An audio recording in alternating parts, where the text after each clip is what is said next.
Well so good morning, good afternoon, good evening to all of you. कैसे दोस्तों आप सभी लोग? आई होप आप बहुत अच्छे होंगे और मैं भी बहुत अच्छा हूँ। तो चलिए, आप जिसका वेट कर रहे थे आज हम उसका डिस्कशन लेने वाले हैं। तो हमारे सीए इंटर जीएसटी की आरटीपी में 24 एग्जामिनेशन, इसका हम डिस्कशन लेंगे, जो यस एक इम्पॉर्टेंट डिस्कशन रहेगा क्योंकि आरटीपी आपने एटलीस्ट ये अटेम्प्ट की और लास्ट के एक दो अटेम्प्ट के आरटीपी रेफर करना चाहिए। वैसे अगर आपके पास मेरा क्वेश्चन एयर होगा तो मेरे क्वेश्चन में लास्ट के सारे आरटीपीज हमने कवर किए, पर ये आरटीपी आपको एक्स्ट्रा करना पड़ेगा और फटाफट मेरे साथ कंप्लीट कर लो। अगर आप मेरे साथ कर लोगे तो यहाँ पे वन सीटिंग में कोशिश करना, तो आपका बहुत अच्छे से मेरे साथ कवर हो जाएगा। आई होप आपने सारे रिवीजन वीडियोस देख लिए होंगे। रैपिड रिवीजन 4.0 इसके सारे चैप्टर्स के वीडियोस मैंने वी स्मार्ट एकेडमी के यूट्यूब चैनल्स पे डाले हुए हैं, आपको मिल जाएंगे। तो जीएसटी के रिवीजन वीडियो साथ साथ में मैंने ओके डिस्क्रिप्शन में क्वेश्चनर डिस्कशंस के वीडियोस भी आपके साथ शेयर किए हैं। अगर आपको क्वेश्चनर रिवीजन की वीडियोस चाहिए तो आप जो है, आपके पास मेरी बुक होगी तो आप क्यूआर कोड स्कैन करके भी वो क्वेश्चनर्स के वीडियोस आप ले सकते हो, देख सकते हो। दोस्तों हमने क्वेश्चनर की वीडियोस तो डेफिनेटली बहुत अच्छे से डिस्कस किया, लेकिन आपकी कुछ क्वेरीज आ रही है स्पेशली क्वेश्चनर वीडियो में आरटी रिटर्न चैप्टर के क्वेश्चनर्स और प्लेस ऑफ सप्लाई के। तो मैं आपको ये बता दूं, रिटर्न चैप्टर के क्वेश्चनर्स आपको करना है क्योंकि most of the theoretical questions है, तो आपको खुद ही सेल्फ ट्राई करना है। मैंने उसका रिविजन वीडियो डाल दिया, उसके बाद आपको फटाफट खुद ट्राई करना है। और प्लेस ऑफ सप्लाई के मोस्ट ऑफ द क्वेश्चन जो मैंने क्वेश्चनर में लिए वो ऑलरेडी जो मैंने रेगुलर बैच का वीडियो आपको यहाँ पे ट्रांजिशन में वीडियो दिया था फ्रॉम ओल्ड टू न्यू, अगर आपने मेरा रेगुलर बैच का वीडियो देखा होगा तो उसमें मैंने पढ़ाते पढ़ाते वक्त ही सारे क्वेश्चंस कवर कर लिए हैं। इसलिए प्लेस ऑफ सप्लाई के अगर आपको रिवाइज करना है तो आप डायरेक्टली क्वेश्चंस के क्वेश्चंस देख सकते हो जो ऑलरेडी मैंने कवर कर लिए। तो चलिए दोस्तों, आज हम आरटीपी डिस्कशन लेंगे और साथ साथ में आरटीपी डिस्कशन होने के बाद मैं आपको ये भी बताऊंगा कि आपने अब ये जो आपके पास लिमिटेड टाइम पीरियड है इसमें आपने कैसे कंप्लीट करना चाहिए। सो आर यू रेडी? यस और नो? बोलिए यस सर। हाउस द जोश? तो बोलिए हाय सर। चलिए स्टार्ट करते हैं। चलो, अब हम आरटीपी पे आते हैं। Okay, goods and service tax. हाँ, मैं आप सभी को बता दूं कि इंस्टीट्यूट ने कल ही ये जीएसटी का आरटीपी चेंज किया है। चेंज किया मतलब उनसे कुछ गलतियां हो गई थी, कुछ इन्फॉर्मेशन उन्होंने नहीं दिया, तो वो उन्होंने रिवाइज करके दिया हुआ है। तो अगर किसी के पास पुराना आरटीपी है तो वो छोड़ देना, नया आरटीपी डाउनलोड करो और ये नया आरटीपी के बेस पर हम डिस्कशन करेंगे। तो टैक्सेशन में आपको जीएसटी का ये नया आरटीपी जो इंस्टीट्यूट ने रिवाइज करके दिया है ये रेफर करना है। मैंने स्क्रीन पे जस्ट कल ही उन्होंने रिवाइज करके दिया, वो स्क्रीन पे लिया हुआ है और वो हम डिस्कस करने वाले हैं। आरटीपी में अगर आप आते हो तो ये कहा गया है कि all question should be answered on the basis of position of GST amendment law on 31 October 2023।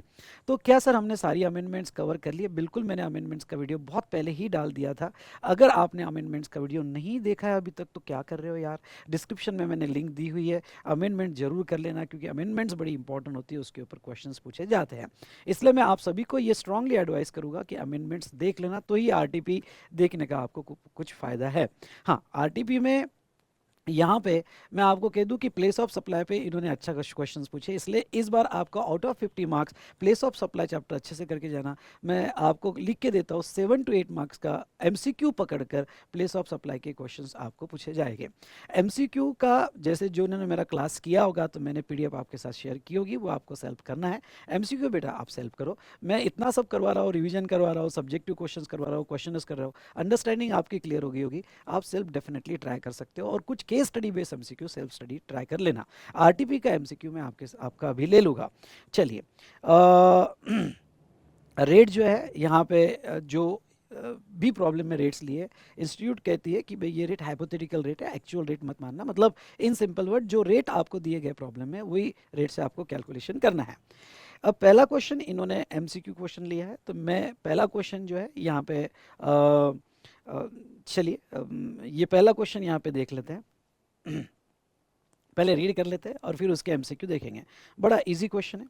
ABC limited has its manufacturing unit in the state of Rajasthan. एक मिनट, ओके, ये case study based MC question है। ABC limited underline करो। Manufacturing unit state of Rajasthan में।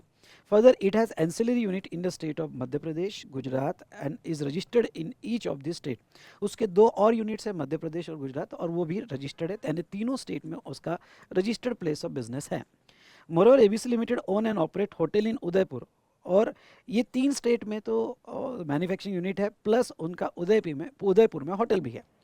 In addition to aforesaid, ABC Limited own a commercial space which is rented out to a registered person at monthly rent, okay, 50,000. वो commercial space भी rent पे दे रहे हैं और वो 50,000 उसका rent है.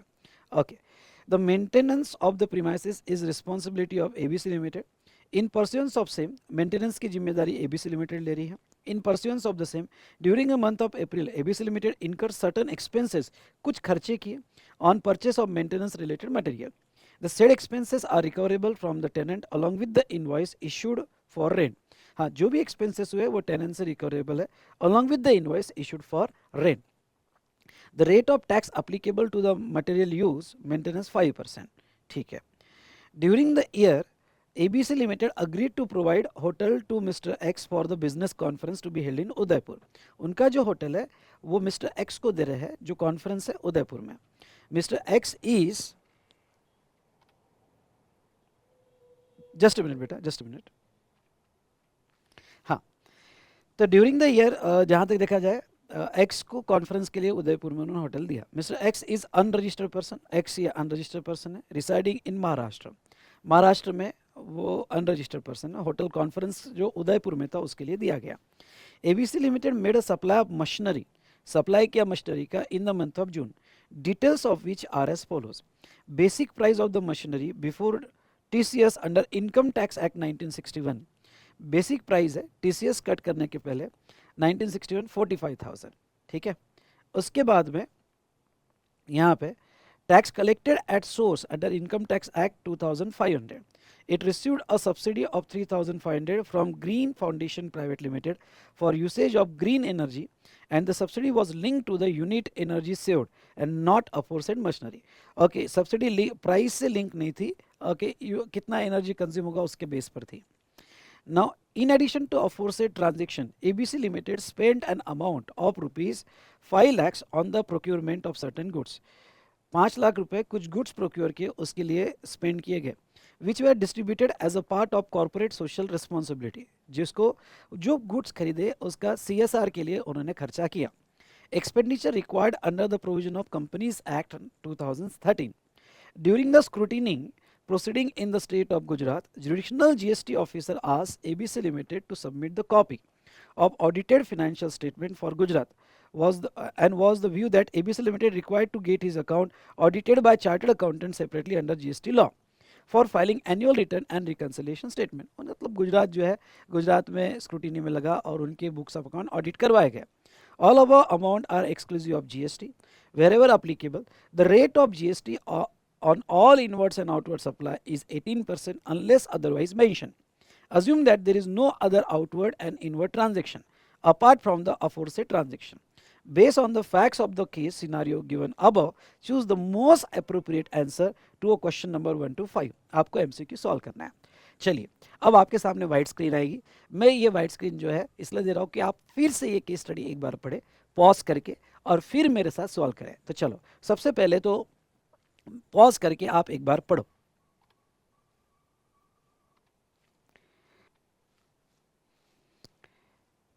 तो चलिए, आपने पढ़ लिया होगा. अब आते हैं पहले ट्रांजैक्शन पे. पहला ट्रांजैक्शन क्या पूछते हैं? For the transaction related to renting of commercial space, what should be the rate of tax charge by ABC limited? Rate of GST on rent and maintenance material, rent and maintenance material related to recovery shall be 18%. ये एक option दिया. दूसरा, rate of GST on rent shall be 18% and material 5%. Next, no GST shall be charged on recovery related to material used in the maintenance. Rate of GST on rent shall be 18%. And next, the rate of GST on rent and maintenance material related recovery 5%. अब देखो यहाँ पे मैं आपको बता दूं, ये para फिर से पढ़ते हैं. In addition to aforesaid, ABC Limited own a commercial space which is rented out to a registered person at monthly rent of 50,000. The maintenance of the premises is the responsibility of ABC Limited. Maintenance of the premises is the responsibility of ABC Limited. In pursuance of same, during the month of April, ABC Limited incurred certain expenses on the purchase of maintenance related material. ठीक है, maintenance करवाना जो है ABC का है, पर material उसके लिए खरीदा गया। The said expenses are recoverable from the tenant along with the invoice issued for the rent. वो एक्सपेंसेस इनवॉइस के साथ ही कस्टमर से ले लिए। Okay, the rate of tax applicable on the material use for maintenance 5%। अब देखो, यहाँ पे मैं आपको ये बताना चाहूँगा कि जब इनवॉइस टेनेंट पे बनाया गया, तो इनवॉइस जो टेनेंट पे बनाया गया उसमें रेंट कवर किया और मटेरियल का खर्चा लिया। मेंटेनेंस ये करवाएगा, ओके, पर मटेरियल का खर्चा ले लिया और मटेरियल के चार्जेस टेनेंट से ले लिए। उसका रेट 5% है। अब रेंट के साथ मटेरियल प्रोवाइड करना है, ये कोई नेचुरली बंडल तो है नहीं। ओके, ये जो है कंपोजिट सप्लाई तो है नहीं, नेचुरली बंडल्ड भी नहीं है। तो जहाँ तक देखा जाए तो ये जो है रेंट के साथ ओनली मटेरियल का पैसा लिया और मटेरियल का 5% का पैसा लिया। तो ये जो है ये मिक्स सप्लाई में क्लासीफाई होता है, दोनों कंबाइन करके दिया गया और ये मिक्स सप्लाई में क्लासीफाई होता है। और अगर ये मिक्स सप्लाई में क्लासीफाई होता है तो हाईएस्ट रेट क्या है 18%, तो पूरा सप्लाई 18% में क्लासीफाई होगा। इसलिए इसका आंसर जो आएगा वो आंसर ए आएगा बेटा। ए क्यों आएगा उसका आंसर बता देता हूँ कि जीएसटी दोनों पे भी आएगा, रेंट एंड मेंटेनेंस मटेरियल, क्योंकि वो चार्ज किया है तो उसके पर भी जीएसटी आएगा। लेकिन उसमें जो हाईएस्ट रेट होगा वो 18% होगा। तो आपको इसका हिंट देना होगा, तो ये मिक्स सप्लाई है और अगर ये मिक्स सप्लाई है तो हाईएस्ट रेट लिया जाएगा। तो इसमें जो हाईएस्ट रेट होगा वो हाईएस्ट रेट पे हाईएस्ट रेट, और वो जो रेंट है तो रेंट वाला हाईएस्ट रेट लिया जाएगा। I hope you understood. ठीक है, बाकी पैरामीटर्स यहाँ अप्लीकेबल नहीं होंगे, तो इसका आंसर ए आएगा। अगर हम देखते हैं इंस्टीट्यूट का तो यहाँ पे यस, इसका पहला आंसर जो है बेटा ए रहेगा। ओके, दोनों पे आएगा, रेंट एंड मेंटेनेंस मटेरियल पे आएगा और आंसर ए रहेगा। चलिए अब हम आते हैं सेकंड पे। सेकंड क्या कहता है, compute the value of supply under section 15 of CGST act made by ABC limited in the month of क्या, जून। ओके, जून में जो सप्लाई किया, तो अब सप्लाई तो सिर्फ इन्होंने मशीनरी का किया इन द मंथ ऑफ जून। तो इन्होंने सप्लाई जो किया,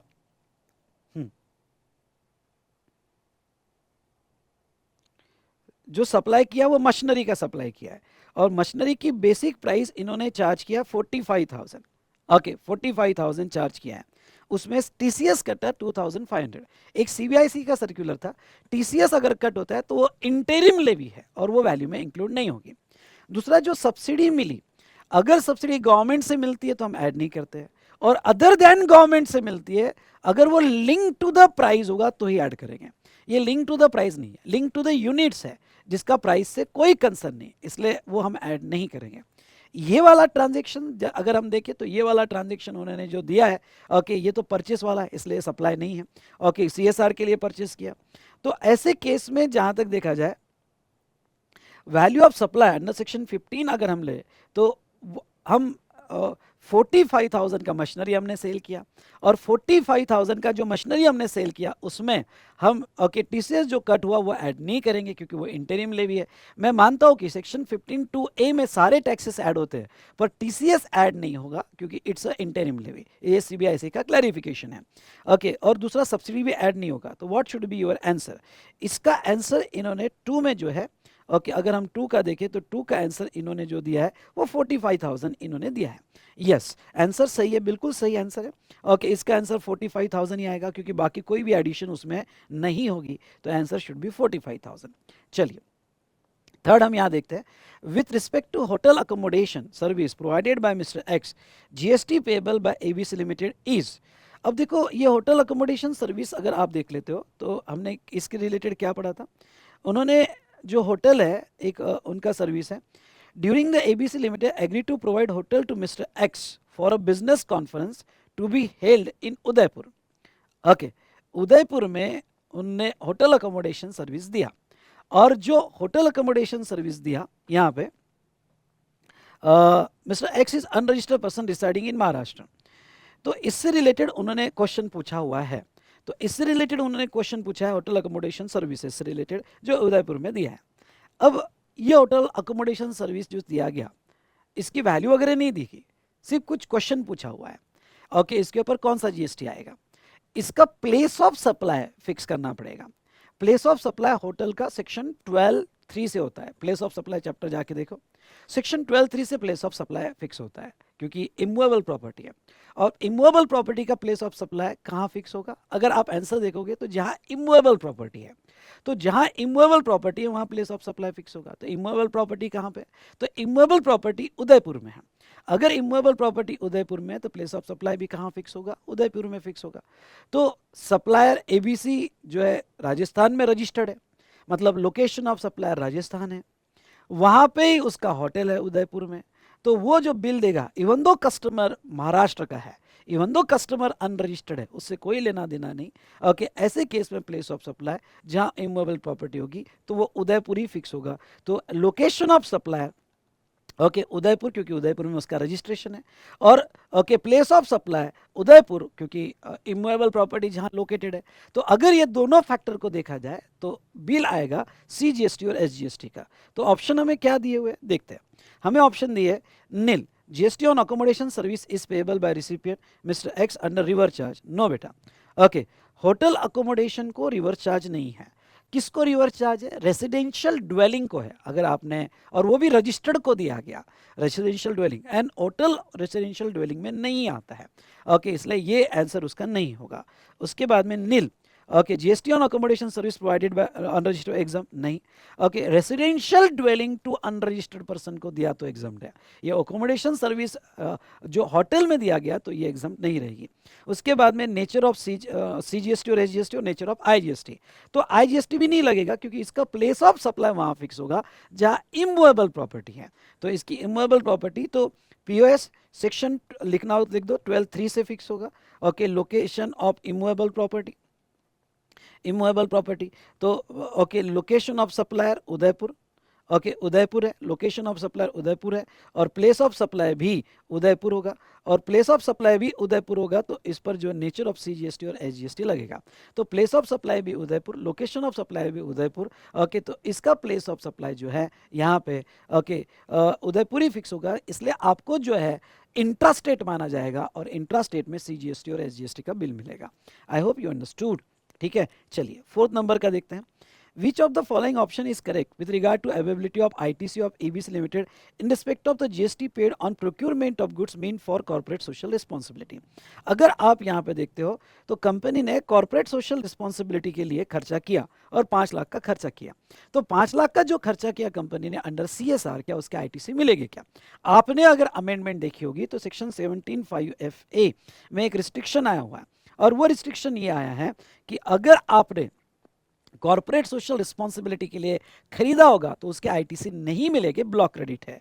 ओके तो ये सिचुएशन में amount of ITC related to such procurement of goods is not available to ABC limited, ये आंसर सही लग रहा है। Amount of ITC related to such procurement goods is available नहीं मिलेगा। उसके बाद में procurement of ITC only to the extent of 50% नहीं मिलेगा। Amount of ITC shall be available to registered person to whom the goods are distributed नहीं। Okay in short जिसने खरीदा है उसको आईटीसी नहीं मिलेगा। और ये 17(5) में ओके इसमें ये ब्लॉक क्रेडिट में आया, और ये अमेंडमेंट में अभी ऐड किया है कि सीएसआर एक्टिविटी के लिए आपने कोई भी गुड्स खरीदा होगा तो आपको आईटीसी नहीं मिलेगा। नाउ फिफ्थ नंबर देखो, which of the following option is correct with regard to advice given by GST officer in respect of auditing of accounts. ठीक है, तो अब ये ऑडिटिंग वाला पैरा देख लो, क्या कहते हो। During scrutiny proceeding in the state of Gujarat, jurisdictional GST officer asked ABC Limited to submit a copy of audited financial statement for Gujarat, and was in view of ABC Limited required to get his account audited by chartered accountant separately under GST law for filing annual return and reconciliation statement. अगर आप section 44 return का अगर पढ़ते हो तो section 44 return में ये clearly दिया है कि यहाँ पे आप सिर्फ अब आपको चार्टर्ड अकाउंटेंट से ऑडिट करवाने की जरूरत नहीं, आपको सिर्फ रिकंसिलिएशन स्टेटमेंट देना पड़ता है। ओके एनुअल स्टेटमेंट के साथ आपको एनुअल फाइनेंशियल स्टेटमेंट ऑडिटेड, तो उसके साथ आपको जो है रिकंसिलिएशन स्टेटमेंट ही देना पड़ता है, और यहाँ पे ऑडिट करवाने की जरूरत नहीं है। तो ऐसे केस में इसका आंसर अगर देखो तो there is no requirement of separate audit of financial statement from the prospective of GST provision. आपको पहला ये दिया है, only reconciliation statement shall be audited by chartered accountant. The annual return as well as reconciliation statement shall be audited by chartered accountant, और separate audited financial statement of each state level is required to ABC Limited. तो बेटा जहाँ तक देखा जाए reconciliation statement भी CA से audit करवाने की जरूरत नहीं है, आप जो खुद रिकंसिलेशन स्टेटमेंट दोगे, सेल्फ सर्टिफाइड रिकंसिलेशन स्टेटमेंट दोगे, वही ओके आपको देना पड़ेगा। उसके बाद में ये भी आंसर सही नहीं है। ओके, तो नाउ इसका आंसर जो आएगा वो ए आएगा कि there is no requirement of separate audit of financial statement from the okay perspective of GST provision, और इसका आंसर आपका 5th नंबर का आएगा। तो बेटा इस तरह से इन्होंने जो है ये इतने एमसीक्यू पहले केस स्टडी के बेस पर पूछे गए जो मैंने आपको एक्सप्लेन किए हैं। चलो यहाँ हमारा एमसीक्यू खत्म होता है। चलो डन। चलिए दोस्तों, नाउ अब देखते हैं क्वेश्चन नंबर 6। एक्चुअली इंस्टीट्यूट ने क्वेश्चन नंबर 6 में गड़बड़ कर दी थी, और यहाँ पे अभी जो आरटीपी है उन्होंने फिर से रिवाइज करके दिया है, तो ये जो है रिवाइज क्वेश्चन आपने देख लेना, तो नया आरटीपी आपने डाउनलोड कर लेना। तो चलो फटाफट देख लेते हैं क्वेश्चन नंबर 6 से क्या कहते हैं। Messrs cute and company, a partnership firm registered supplier under GST in Bengaluru, Karnataka state, has provided the following information for the month of October 2023। देखो इस टाइप के क्वेश्चन आपको जो आएंगे वो 8 मार्क्स के लिए आएंगे, तो वो 8 मार्क्स के हिसाब से आपने देख लेना है, ठीक है। तो क्वेश्चन बड़ा इजी है, लेकिन हाँ ओके सॉल्व करके देखोगे तो आपको डेफिनेटली इसका ज़्यादा बेनिफिट होगा। तो पहला जो है वो है intrastate taxable supply of direct selling agent, intrastate taxable supply of direct selling agent DSA service to public sector bank. Now हमारी MSQ and company partnership firm है, और ये पार्टनरशिप फर्म होने की वजह से आपको याद होगा तो डायरेक्ट सेलिंग एजेंट, अगर आरसीएम चैप्टर आपको याद है, चलो डिस्कस कर लेते हैं। आरसीएम चैप्टर अगर आपको याद होगा तो आरसीएम चैप्टर में यहाँ पे ये कहा है कि अगर बैंक का डायरेक्ट सेलिंग एजेंट होगा, उसमें इंडिविजुअल वर्ड यूज किया है, इंडिविजुअल डायरेक्ट इंडिविजुअल डीएसए। आप आरसीएम चैप्टर ओपन करके देख लेना, तो जहाँ तक बोला है उन्होंने individual sorry individual DSA other than body corporate या फर्म, मतलब डीएसए इंडिविजुअल होगा और वो यहाँ पे सर्विस दे रहा होगा किसको, बैंकिंग को, तो आरसीएम लगेगा, तो यहाँ पे आरसीएम लगेगा। पर हमारे केस में इंडिविजुअल डीएसए नहीं है, हमारे केस में पार्टनरशिप फर्म है, तो ऐसे सिचुएशन में इंट्रास्टेट सप्लाई होता है तो वो केस में टैक्स लगेगा, और उन्होंने खुद इंट्रास्टेट का है, इसलिए 2,50,000 पे ओके क्या लगेगा, सीजीएसटी और एसजीएसटी। ये रिवर्स चार्ज में नहीं जाएगा, क्योंकि रिवर्स चार्ज में अगर इंडिविजुअल डीएसए सर्विस देता है बैंकिंग कंपनी को तो रिवर्स चार्ज है, तो ये फॉरवर्ड चार्ज में जाएगा, और फॉरवर्ड चार्ज में यहाँ पे जीएसटी पेमेंट के इसमें कंपनी को ही जीएसटी पे करना पड़ेगा। इसलिए अगर आप देखोगे तो यहाँ पे इन्होंने 3 कॉलम बनाए हैं, सीजीएसटी, एसजीएसटी और आईजीएसटी।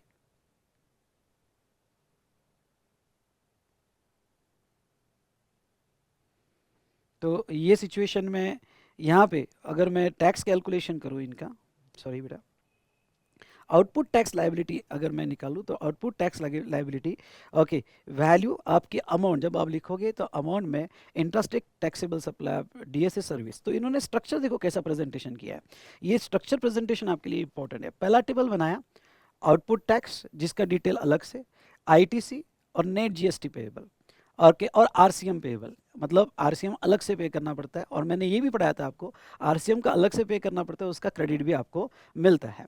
तो ऐसे सिचुएशन में एक मेन कंपटीशन बना लिया और इसकी रेफरेंस नोट बना लिए। मैंने आपको क्वेश्चन में बहुत अच्छे से पढ़ाया कि टेबल कैसे बनाना चाहिए, और आपने वो क्वेश्चन नहीं किया होगा तो डेफिनेटली आपको याद होगा। तो ओके यहाँ पे इन्होंने जो टेबल में एक्सप्लेन किया कैलकुलेशन ऑफ आउटपुट टैक्स, फिर सारे आउटवर्ड सप्लाई ले लिए। तो जो फॉरवर्ड चार्ज में टैक्सेबल है ओके, तो फॉरवर्ड चार्ज में ये जो है टैक्सेबल होगा 2,50,000, और सीजीएसटी और एसजीएसटी आएगा, क्यों, क्योंकि डीएसए सर्विस इंट्रास्टेट सप्लाई किया है, और यहाँ रिवर्स चार्ज अप्लाई नहीं होगा। इसमें थोड़ा आप नोट देते हुए ख्याल रखना, जैसे आप अमाउंट और ये कॉलम बना रहे हो तो नोट जो है, नोट के लिए रिमार्क के लिए आपको इधर स्पेस नहीं मिलेगा, तो आप टेबल के नीचे रिमार्क ले सकते हो, या फिर यहीं डिस्क्रिप्शन में, ये भी एक तरीका अच्छा है कि डिस्क्रिप्शन में आप रिमार्क ले सकते हो। चलिए, तो ये तो हमने देखा रिगार्डिंग टू कि ये डीएसए सर्विस। दूसरा okay service provided to government authority by way of sanitary conservancy, हाँ ये इंपॉर्टेंट एडजस्टमेंट है और ये पढ़ के जाना। बाय वे ऑफ सैनिटरी कॉन्जर्वेंसी यानी क्या, तो ये जो है जो भी सैनिटरी कॉन्जर्वेंसी सर्विसेज है, अगर government provided to government authority दिया तो ये अभी एग्जम्प्ट है। ये फाइनेंस एक्ट 2023 से ऐड किया गया है, एग्जम्पशन है, और ये अमेंडमेंट है, इसलिए पढ़ के जाना। और ये एग्जम्प्ट होने की वजह से इसके ऊपर जीएसटी नहीं आएगा, तो यहाँ पे एक सर्विस इज एग्जम्प्ट और जीएसटी इसके ऊपर कोई भी नहीं लगेगा। उसके बाद में नेक्स्ट अगर हम क्वेश्चन पे आते हैं, डायरेक्ट वापस क्वेश्चन पे आ जाओ। चलो, पहला हो गया, दूसरा हो गया मेरे साथ, तीसरा, rent paid to residential dwelling taken for running an office for providing DSA service, owner of the residential property was not registered under GST. This is an intra-state supply event. Rent paid to residential dwelling taken for running on office for providing DSA service, और जो supplier है वो registered नहीं है, और हम जो है हम रजिस्टर्ड है। अब थोड़ा यहाँ पे केयरफुली ये एडजस्टमेंट मेरे से पढ़ लो। ये एडजस्टमेंट क्या कहती है, देखो यहाँ पे ये कहती है कि रेंटिंग ऑफ रेसिडेंशियल ड्वेलिंग। अगर आप एग्जम्पशन चैप्टर पढ़ते हो तो एग्जम्पशन चैप्टर में मैंने क्या दिया हुआ है, मैंने दिया हुआ है renting of residential dwelling, okay, for use of residence, residence के यूज के लिए होगा, ओके, और टू अनरजिस्टर्ड होगा तो एग्जम्प्ट है, तो एग्जम्प्ट है। तो ऐसे सिचुएशन में अगर, अब इन्होंने क्या कहा है, पहली बात तो एक सवाल आता है कि रेंट ये हमने सर्विस दिया कि सर्विस लिया। ये सर्विस लिया बेटा हमने, ये हमारा इनवर्ड है, इनवर्ड, ये हमारा इनवर्ड है, हमने सर्विस लिया। अरे सर सर्विस लिया ऐसे कैसे? ओके, ये बहुत ध्यान रखना है जब भी आप प्रॉब्लम सॉल्व करते हो। रेंट पेड, पे किया मतलब ही हमने सर्विस लिया जिसका पेमेंट दिया। तो ये बहुत सी बार आपको इसमें कंफ्यूज करते हैं आउटवर्ड और इनवर्ड में। तो आप क्या समझ लोगे, रेंट है, रेसिडेंशियल ड्वेलिंग है। अब किसी ने थोड़ी भी गलती कर दी कि रेंट है, रेसिडेंशियल ड्वेलिंग है, अनरजिस्टर्ड को दिया है, ओके एग्जाम, नहीं नहीं नहीं, ये दिया नहीं, ये सर्विस लिया, ये इनवर्ड सप्लाई है, इनवर्ड सप्लाई है। तो इन शॉर्ट, ओके, कोई यहाँ पे मिस्टर एक्स जो है, सॉरी, कोई ओनर है, और ओनर ने हमारी कंपनी का नाम क्या है भाई, okay, cute and company partnership firm है। तो हमारी पार्टनरशिप फर्म ने सर्विस लिया जिसका रेंट पे किया। तो अब थोड़ा केयरफुली ध्यान रखना, बहुत ही बढ़िया एडजस्टमेंट, बहुत ही उम्दा एडजस्टमेंट है। तो अगर ओनर से हमने रेंट पे लिया होगा, लॉ क्या कहता है, लॉ ये कहता है कि रेसिडेंशियल ड्वेलिंग फॉर रेसिडेंस होता तो एग्जम्प्ट होता, ओके, और वो भी अनरजिस्टर्ड। तो हम तो रजिस्टर्ड है, रजिस्टर्ड है मतलब क्या कि इसको एग्जम्पशन नहीं मिलने वाला है, ओके, इसको एग्जम्पशन नहीं मिलने वाला है। और दूसरा, हमने ऑफिस पर्पस के लिए यूज किया हुआ है, ओके, ऑफिस चलाया हुआ है, तो इसका मतलब इसके ऊपर टैक्स आएगा, ओके। तो हमने जो पेमेंट किया है उसके ऊपर जीएसटी आएगा। अब सवाल है कि इसका जीएसटी कौन पे करेगा भाई साहब, ओके, तो इसका जीएसटी जो पे करेगा, ओके, लॉ ये कहता है, अगर आपको आरसीएम याद होगा, तो किसी ने अगर रजिस्टर्ड पर्सन को सर्विस दिया, रेंटिंग ऑफ रेसिडेंशियल ड्वेलिंग दिया, तो यहाँ आरसीएम लगेगा, एंड क्यूट एंड कंपनी को इसको आरसीएम में टैक्स पे करना पड़ेगा। अब क्यूट एंड कंपनी को आरसीएम में टैक्स पे करना पड़ेगा, तो एक बात ध्यान रखना, ओके, मैं टेबल बना रहा हूं आउटवर्ड फॉरवर्ड चार्ज का, मतलब फॉरवर्ड चार्ज में मुझे कितना देना है, तो इस टेबल में नहीं आएगा।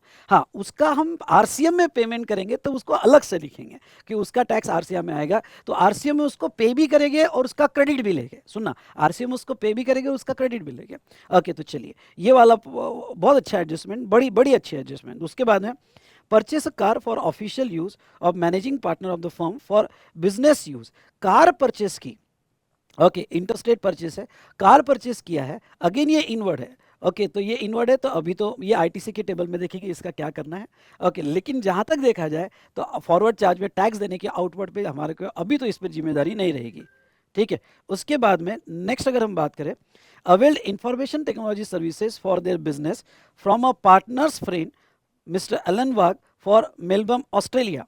Mr. Wag refused to take a consideration open market value of the said services 1,25,000. अब ये एडजस्टमेंट बड़ी अच्छी एडजस्टमेंट है, ओके, इसमें कॉन्सेप्ट क्लैरिटी इतनी अच्छी चाहिए कि तगड़ा आपको दिमाग लगाना पड़ेगा। पहली बात तो, हमने इंफॉर्मेशन टेक्नोलॉजी सर्विस ली, कहाँ से ली, ऑस्ट्रेलिया से ली। तो ये बात करता है इंपोर्ट ऑफ सर्विस की, ये बात करता है इंपोर्ट ऑफ सर्विस की। पॉइंट नंबर 2, अगर मैं सर्विस इंपोर्ट कर रहा हूं, सुनिए, अगर मैं सर्विस इंपोर्ट कर रहा हूं, तो वो केस में सेक्शन 7(1)(b) लगता है। सेक्शन 7(1)(b) कहता है कि अगर ये फॉर कंसिडरेशन होती तो ये सप्लाई माना जाता और रिवर चार्ज में जीएसटी आता, रिवर चार्ज में, क्योंकि हमने सर्विस खरीदी, इंपोर्ट की, तो रिवर चार्ज में जीएसटी आता। लेकिन इसमें कंसिडरेशन नहीं है, कंसिडरेशन नहीं है, तो फिर आपका शेड्यूल 1, ओके, शेड्यूल 1 पैरा 4 लग जाता है। शेड्यूल 1 पैरा 4 क्या कहता है, शेड्यूल 1 पैरा 4 ये कहता है कि import of service from related, okay, from related person या own establishment without consideration in the course of business, तो वो सप्लाई बोला जाएगा। तो avail information technology service from their business for their business from the partners friend, partner से नहीं लिया, partner का फ्रेंड रिलेटेड के डेफिनेशन में नहीं आता है। Okay, member of same family में अगर देखा जाए तो स्पाउस या फिर पेरेंट्स ब्रदर, और पेरेंट्स ब्रदर डिपेंडेंट हो गए तो आता है, तो वो रिलेटेड नहीं है।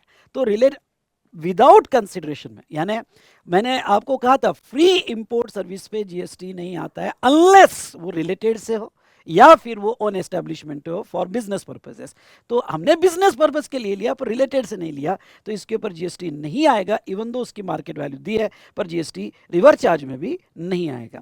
इसलिए अगर आप आंसर में जाके देखते हो, आरटीपी में आंसर दिया हुआ है, तो जहां तक देखा जाए इंफॉर्मेशन टेक्नोलॉजी, ओके, तो ये नॉन रिलेटेड पर्सन से लिया और फ्री लिया, इसलिए इसके ऊपर कोई भी जीएसटी नहीं लगाया गया है। उसके बाद में वो क्या कहते हैं, उसके बाद में अगर आप वापस क्वेश्चन में आते हो तो उसके बाद में वो कहते हैं, नेक्स्ट देखो, providing training and performance appraisal services in Bengaluru to following person. Training and performance appraisal services provided, मतलब ये आउटवर्ड है, आउटवर्ड है तो फिर हमारे टैक्स में आ जाएगा, टैक्स ऑन आउटवर्ड सप्लाई, तो हमारे टैक्स में आ जाएगा। अब देखो, following person, ABC private limited, a registered supplier in the state of Kerala. अब सवाल ये है कि इसके ऊपर कौन सा जीएसटी लगेगा, सीजीएसटी, जीएसटी, आईजीएसटी। तो इसका हमें ओके इंट्रा लगेगा या इंटर लगेगा, तो डिसाइड करना पड़ेगा प्लेस ऑफ सप्लाई। अगर आपने प्लेस ऑफ सप्लाई ये चैप्टर पढ़ा होगा तो इसमें ये सर्विस है, सर्विस है तो सेक्शन 12 लगेगा।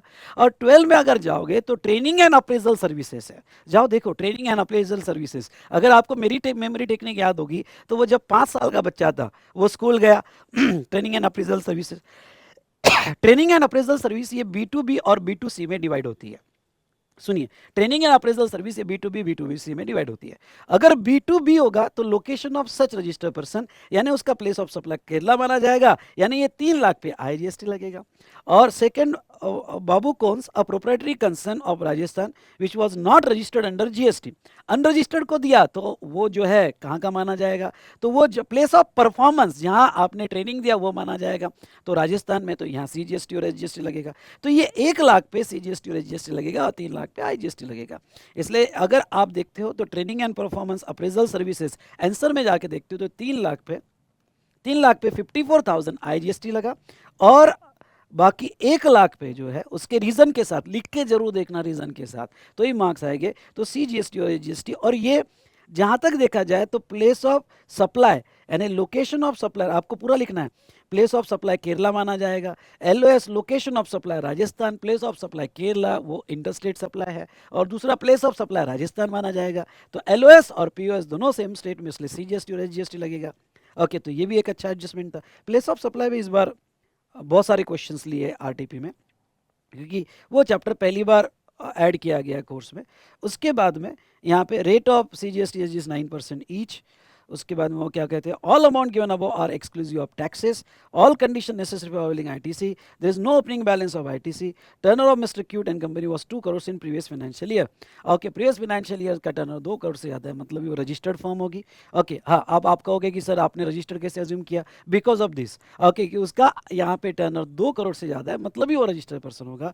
आपको क्या निकालना है, net GST payable in cash. अब इन्होंने क्या किया, प्रेजेंटेशन बहुत अच्छा है, इन्होंने पहले नेट जीएसटी में इन्होंने कैसे निकालते हैं हम net GST payable in cash, cash ledger से कैसे निकालते हैं, तो output tax less ITC net और आरसीएम का अलग से पेमेंट, तो ये बेसिक फॉर्मेट। फिर आउटपुट टैक्स कैसे निकाला, तो उसका टेबल अलग से दे दिया, उसका टेबल यहाँ पे अलग से दे दिया। अब बात करते हैं आईटीसी की। ओके, नेक्स्ट टेबल है आपका आईटीसी। आईटीसी आप कैसे निकालोगे, तो आईटीसी बेटा एक तो residential dwelling for providing DSA service, तो आरसीएम में हमने टैक्स दिया तो उसका सीजीएसटी और एसजीएसटी का आईटीसी मिल जाएगा, क्योंकि आरसीएम में पे भी करेंगे तो उसका क्रेडिट भी लेंगे, तो उसका क्रेडिट मिल जाएगा यहाँ पे। और दूसरा अगर आप ध्यान दोगे तो हमने ओके परचेस ऑफ कार, पर कार का क्रेडिट नहीं मिलेगा, ब्लॉक क्रेडिट है, ये हमारी इनवर्ट परचेस थी, कार हमने परचेस किया था, क्वेश्चन में जाके देखो, तो इसका क्रेडिट हमें नहीं मिलेगा। और जहाँ तक देखा जाए, हाँ, दो ही हमारी परचेसेस है, बाकी तो है नहीं, तो आपका आईटीसी इतना ही रहेगा 2250 2250। तो आप अगर पहले टेबल पे आते हो तो देखो आउटपुट टैक्स कितना आया आपका, तो आपका आउटपुट टैक्स आया अगर आप देखते हो तो 31,500 54,000, तो ये आपका आउटपुट टैक्स में 31,500 31,500 और 54,000। हाँ, लेकिन अब जब आप सॉल्व करोगे ना तो पहले आईजीएसटी ले लेना जो हमारा फॉर्मेट है, फिर सीजीएसटी और एसजीएसटी लेना और क्रेडिट भी वैसे यूज करना। तो आईटीसी आपके पास कितना है, तो आपके पास सीजीएसटी और एसजीएसटी का आईटीसी है। अगर आईटीसी ज्यादा होगा तो हम आईजीएसटी में भी यूज कर सकते थे, लेकिन इतना आईटीसी लो। नेट जीएसटी पेबल ये तो आपने ले लिया, पर मैंने आपको ये पढ़ाया हुआ है कि वो आईटीसी जो लिया सो और आरसीएम का पेमेंट आपको अलग से करना पड़ता है, तो ये पेमेंट भी करना पड़ता है और इसका क्रेडिट भी मिलता है। सॉल्व करके जरूर देखिएगा, डेफिनेटली आपको हेल्प करेगा। चलिए, तो ये था मिस्टर क्यूट एंड कंपनी का क्वेश्चन। अच्छा क्वेश्चन था, एग्जाम में आ सकता है।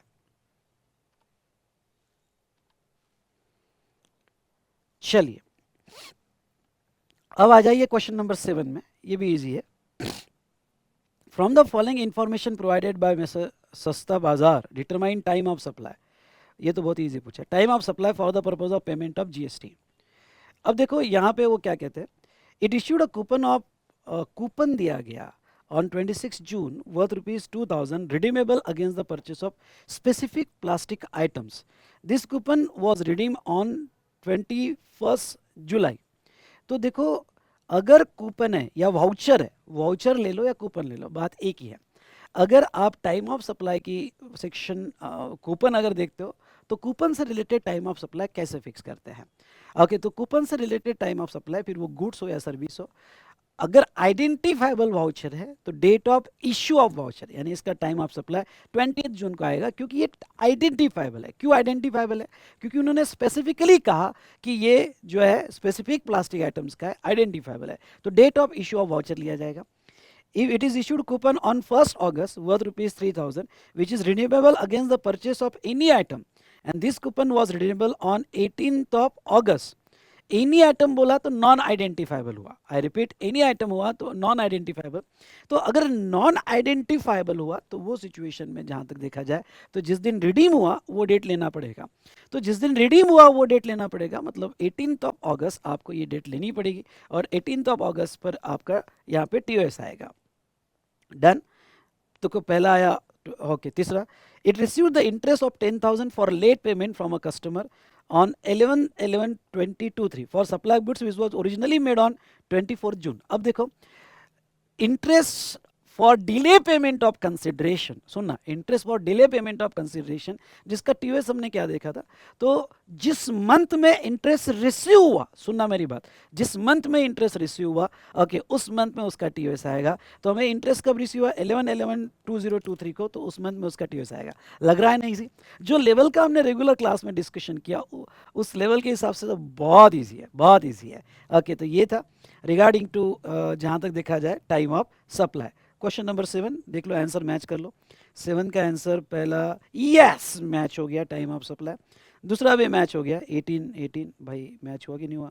हाँ, 18 और तीसरा 11 डैन, तीसरा भी मैच हो गया। देखिए, सिंपल क्वेश्चन था।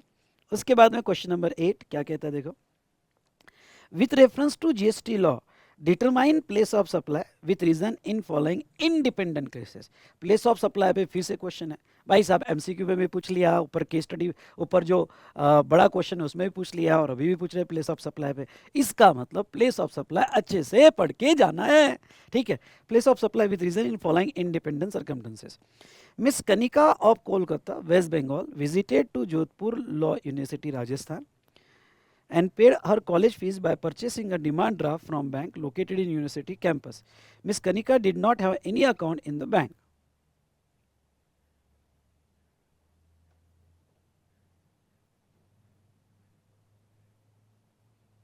हाँ, उसके बाद में उसने अपनी कॉलेज फीस पे की और कॉलेज फीस पे की by purchasing a demand draft from a bank located in a university campus.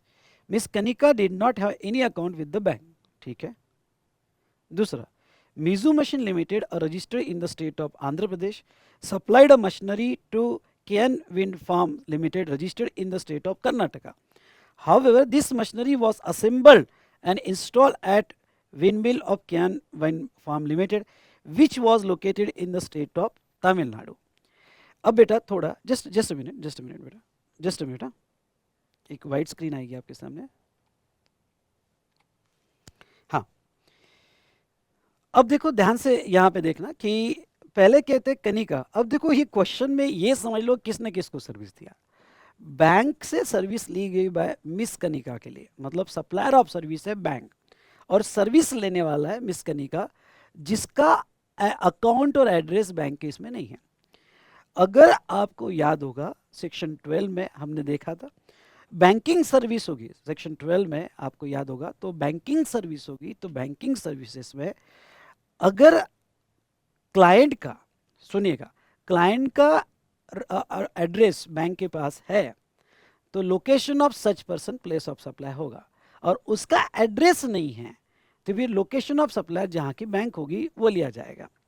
तो bank located in university campus, और यूनिवर्सिटी कहाँ पे, राजस्थान में, तो प्लेस ऑफ सप्लाई राजस्थान माना जाएगा। इसलिए अगर हम 8 का आंसर देखते हैं तो सेक्शन 12 सेक्शन 12 कहता है कि provided that place of supply banking and financial services including stock broking service to any person is the location of recipient of service the record of supplier of service in the record of supplier of service। अगर उसके record में location है तो वो, however if the location of recipient of service not available, अगर location available नहीं है तो सप्लायर ऑफ सर्विस, तो अगर लोकेशन अवेलेबल नहीं है तो यहाँ पे राजस्थान जो है वो प्लेस ऑफ सप्लाई माना जाएगा। चलो अब दूसरा क्या कहते हैं वो, Meizu machine limited registered in the state of Andhra Pradesh supplied a machinery to KN Wind Farms Limited registered in the state of Karnataka.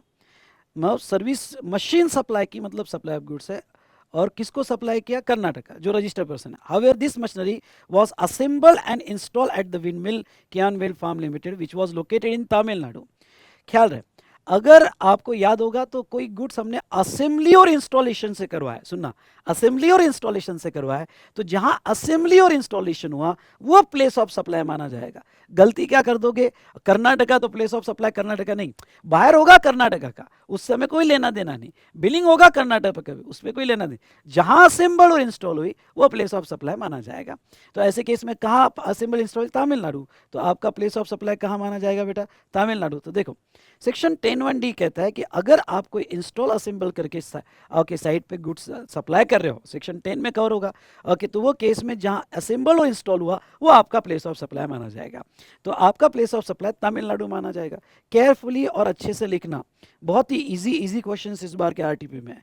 Next question number 9, happy construction limited, a registered builder under GST in the Bangalore, Karnataka, has got a permission to build 5 floors from the municipal project for one of its project at Surajnagar. Aditya Construction, a neighboring house project, approached Happy Construction Limited to discuss regarding blockage of sunlight issue arising out of construction of 5 floors and asked it to build only 3 floors, for which 20 lakhs was offered as a compensation. Happy Construction Limited agreed to the offer. It may noted that Aditya Construction is not ready to pay any further amount to Happy Construction Limited in addition to amount already agreed. Briefly explain with correct legal provision whether the above amount received as a compensation is liable to GST or not. If consideration are taxable, then calculate the GST is payable. मतलब क्या कि भाई ये जो है, एक बार देखो, happy construction limited registered in the builder GST got a permission to build 5 floor from the municipal project, one of his project at Surajnagar. Aditya Construction, a neighboring housing project, approached Happy Construction Limited to discuss regarding blockage of sunlight and issue arising of construction floor कि भाई तू 5 floor का building बांध रहा है, sunlight आ रहा है, sunlight blockage हो रहा है, तो भाई तू 3 फ्लोर के ऊपर नहीं बांधेगा, जिसके लिए मैं तुझे कंपनसेशन देता हूँ 20 लाख रुपए। तो इसको कुछ ना करने का पैसा मिला, कुछ याद आया, रिफ्रेनिंग टॉलरेंस वगैरह, तो क्या उसके ऊपर जीएसटी आएगा। तो देखिए यहाँ पे क्वेश्चन नंबर 9 देखते हो, तो सबसे पहले यहाँ 5E शेड्यूल 2 क्या कहता है कि अगर agreeing obligation to refrain from an act to tolerate and situation act, ये सप्लाई ऑफ सर्विस माना जाएगा इन दिस केस। और एक सर्कुलर था कि अगर रिफ्रेनिंग और टॉलरेंस अग्रीड होगा, ओके, अग्रीड होगा, स्पेसिफिक एग्रीमेंट होगा, एक इससे रिलेटेड सर्कुलर था जो लिक्विडेटेड डैमेजेस वगैरह से रिलेटेड था, कि अगर रिफ्रेनिंग टॉलरेंस ये अग्रीड है, स्पेसिफिक है, इंडिपेंडेंट कॉन्ट्रैक्ट है, okay, and not incidental to process है, तो उसके ऊपर जीएसटी आएगा। तो ऐसे केस में ये अग्रीड था, कि भाई यहाँ पे condition to be complied there must be express implied agreement है एंड कंसिडरेशन फ्लो हो रहा है, तो वो सिचुएशन में जहाँ तक है ये टैक्सेबल होगा और उसके ऊपर जीएसटी निकाला जाएगा। ओके, जीएसटी निकाला जाएगा। तो ये हमने देखा क्वेश्चन नंबर 9। उसके बाद में यहाँ पे क्वेश्चन बी लेते, क्वेश्चन 9 का बी।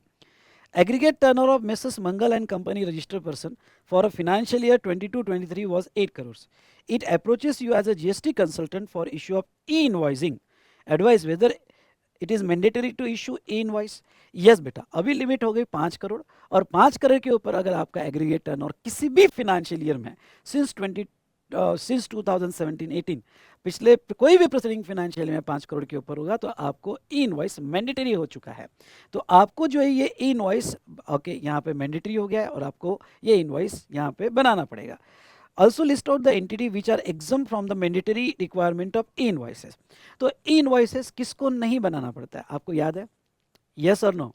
ओके, तो यस गवर्नमेंट को नहीं बनाना पड़ता है, तो ये इनवॉइस पे क्वेश्चन उन्होंने पूछा है।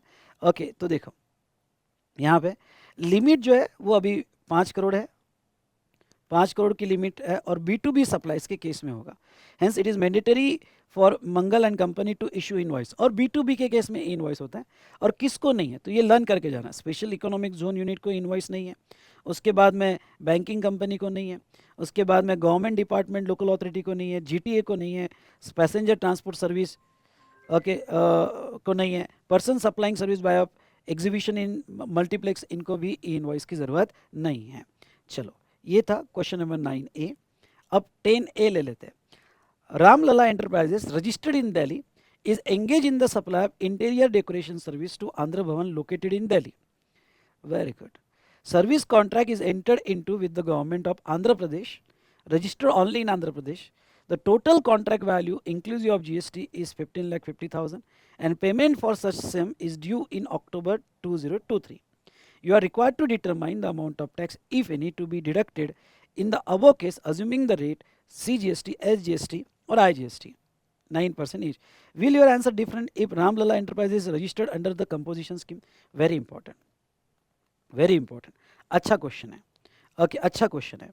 अब ध्यान से देखिएगा यहाँ पे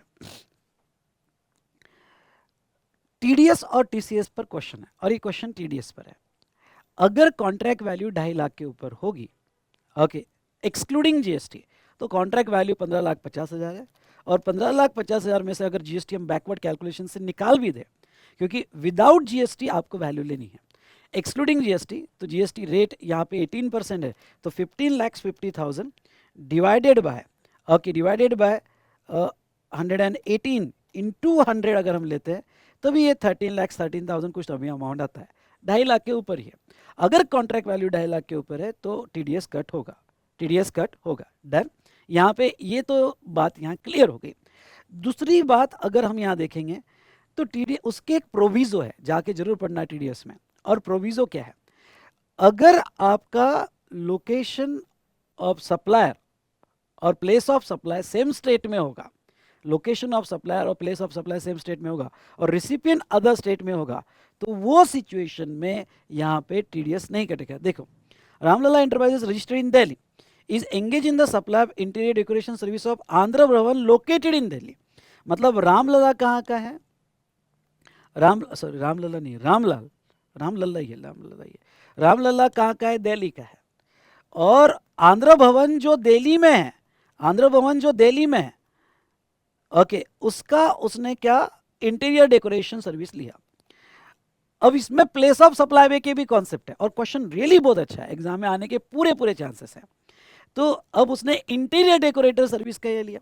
अब इंटीरियर डेकोरेटर सर्विस का जो है उसने यहाँ पे, हाँ इंटीरियर डेकोरेटर सर्विस का उसने जहाँ तक है कॉन्ट्रैक्ट ले लिया।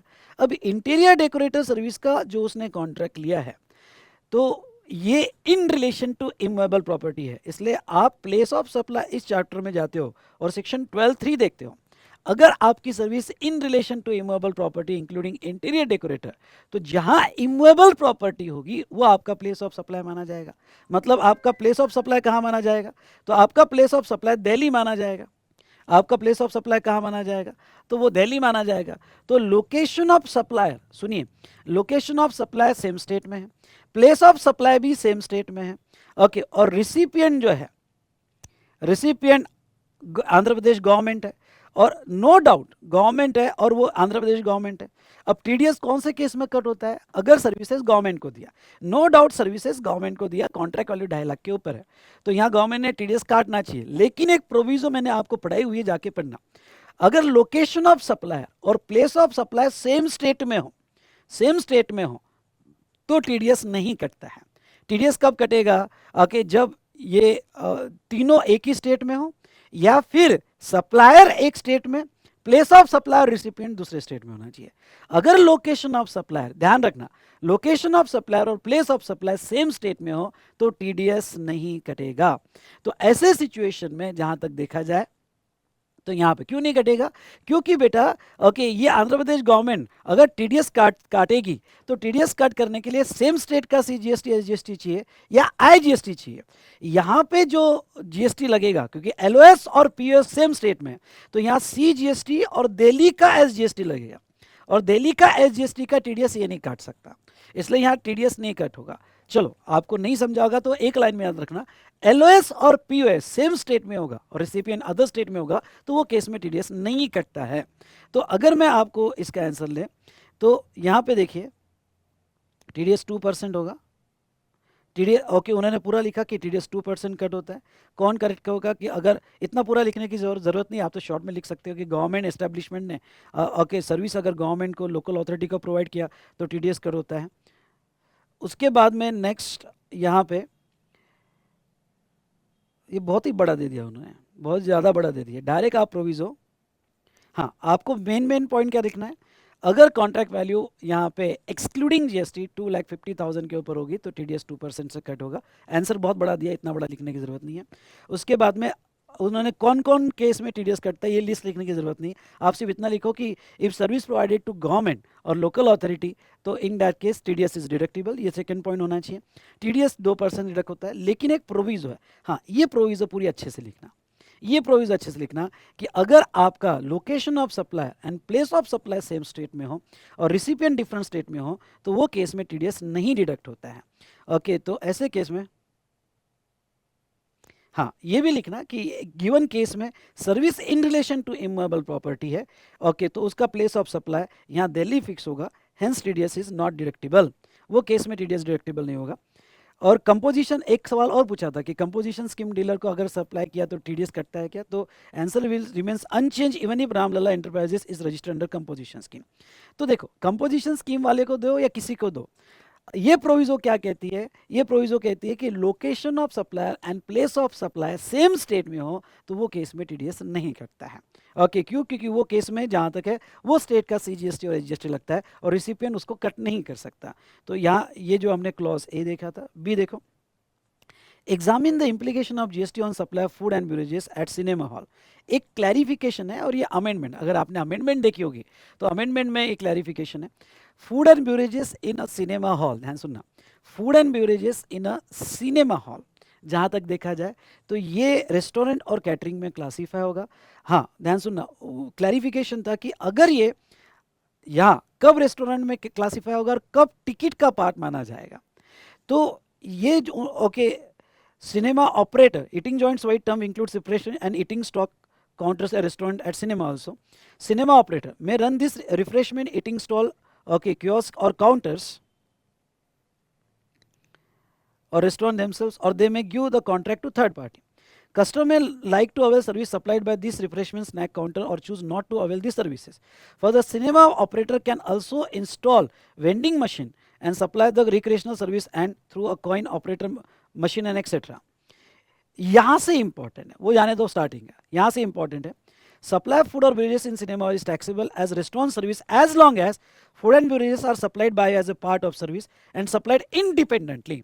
मतलब सिनेमा हॉल में ये पार्ट वाला इंपॉर्टेंट है कि अगर सिनेमा हॉल में आप जो गए, आपने अलग से खरीदा, आपके पास ऑप्शन है और आपने वो इंटरवल में जाके खरीदा तो वो रेस्टोरेंट सर्विस में क्लासीफाई होगा।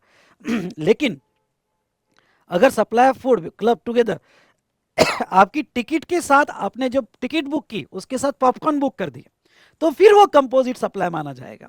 आपने कंबाइन बुकिंग की तो नेचुरली बंडल कंपोजिट सप्लाई माना जाएगा और वो केस में वो पॉपकॉर्न या जो भी ईटेबल आइटम्स आपको प्रोवाइड किए, उसमें जो टिकट का रेट है, प्रिंसिपल सप्लाई का रेट है, वो लगेगा। तो इसमें दो पार्ट है। अगर आपने इंडिपेंडेंटली खरीदा तो वो रेस्टोरेंट वाला रेस्टोरेंट सर्विस का जो रेट रहेगा 5% वो लगाएगा। और जो माल उसने टिकट के साथ कंपोजिट सप्लाई में बेचा, ओके, कंपोजिट सप्लाई में बेचा, तो उस पर वो जो है टैक्स जो लगाएगा, वो जो टिकट का जो मेन रेट होगा 18%, वो as a composite supply classify होगा। ये अच्छा क्वेश्चन है, क्लैरिफिकेशन है, ये पढ़ के जाना। तो इस तरह से बेटा जहां तक देखा जाए ये क्वेश्चन 10 ए और बी हमने कंप्लीट किया। तो चलिए लास्ट वाला क्वेश्चन अच्छा था, ट्रिकी क्वेश्चंस थे, इस पे एग्जाम में सवाल आ सकते, तो इस तरह से हमने आरटीपी खत्म कर दिया है।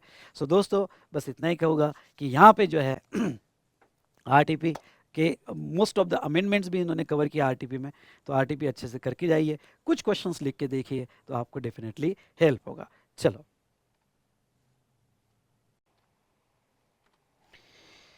तो चलिए दोस्तों, इस तरह से हमने जो है आरटीपी का डिस्कशन देखा। अब थोड़ा मैं आपको गाइडेंस दे देता हूँ कि आपका पेपर स्ट्रक्चर कैसे होगा और हमारा एबीसी एनालिसिस कैसे होगा, और आने वाले टाइम में आपको किस तरह से यहाँ पे अप्रोच रखना है एग्ज़ाम पर्पज़ के लिए। मैं आपको एक बात बता दूं कि टैक्सेशन में आप 80+ इजीली ले सकते हो, और जीएसटी में अगर आपको जीएसटी इजी लगता है तो जीएसटी में आउट ऑफ 50 आप 40+ आराम से ले सकते हो। चलिए, तो थोड़ा मैं आपका अभी न्यू स्कीम में पेपर स्ट्रक्चर कैसे रहेगा ये आपको बताऊंगा। तो मॉक टेस्ट पेपर का मैं बेस लेना चाहूँगा, क्योंकि अभी पुराना तो कोई पेपर न्यू स्कीम में नहीं है, क्योंकि जीएसटी जो है यहाँ पे 50 मार्क्स का है।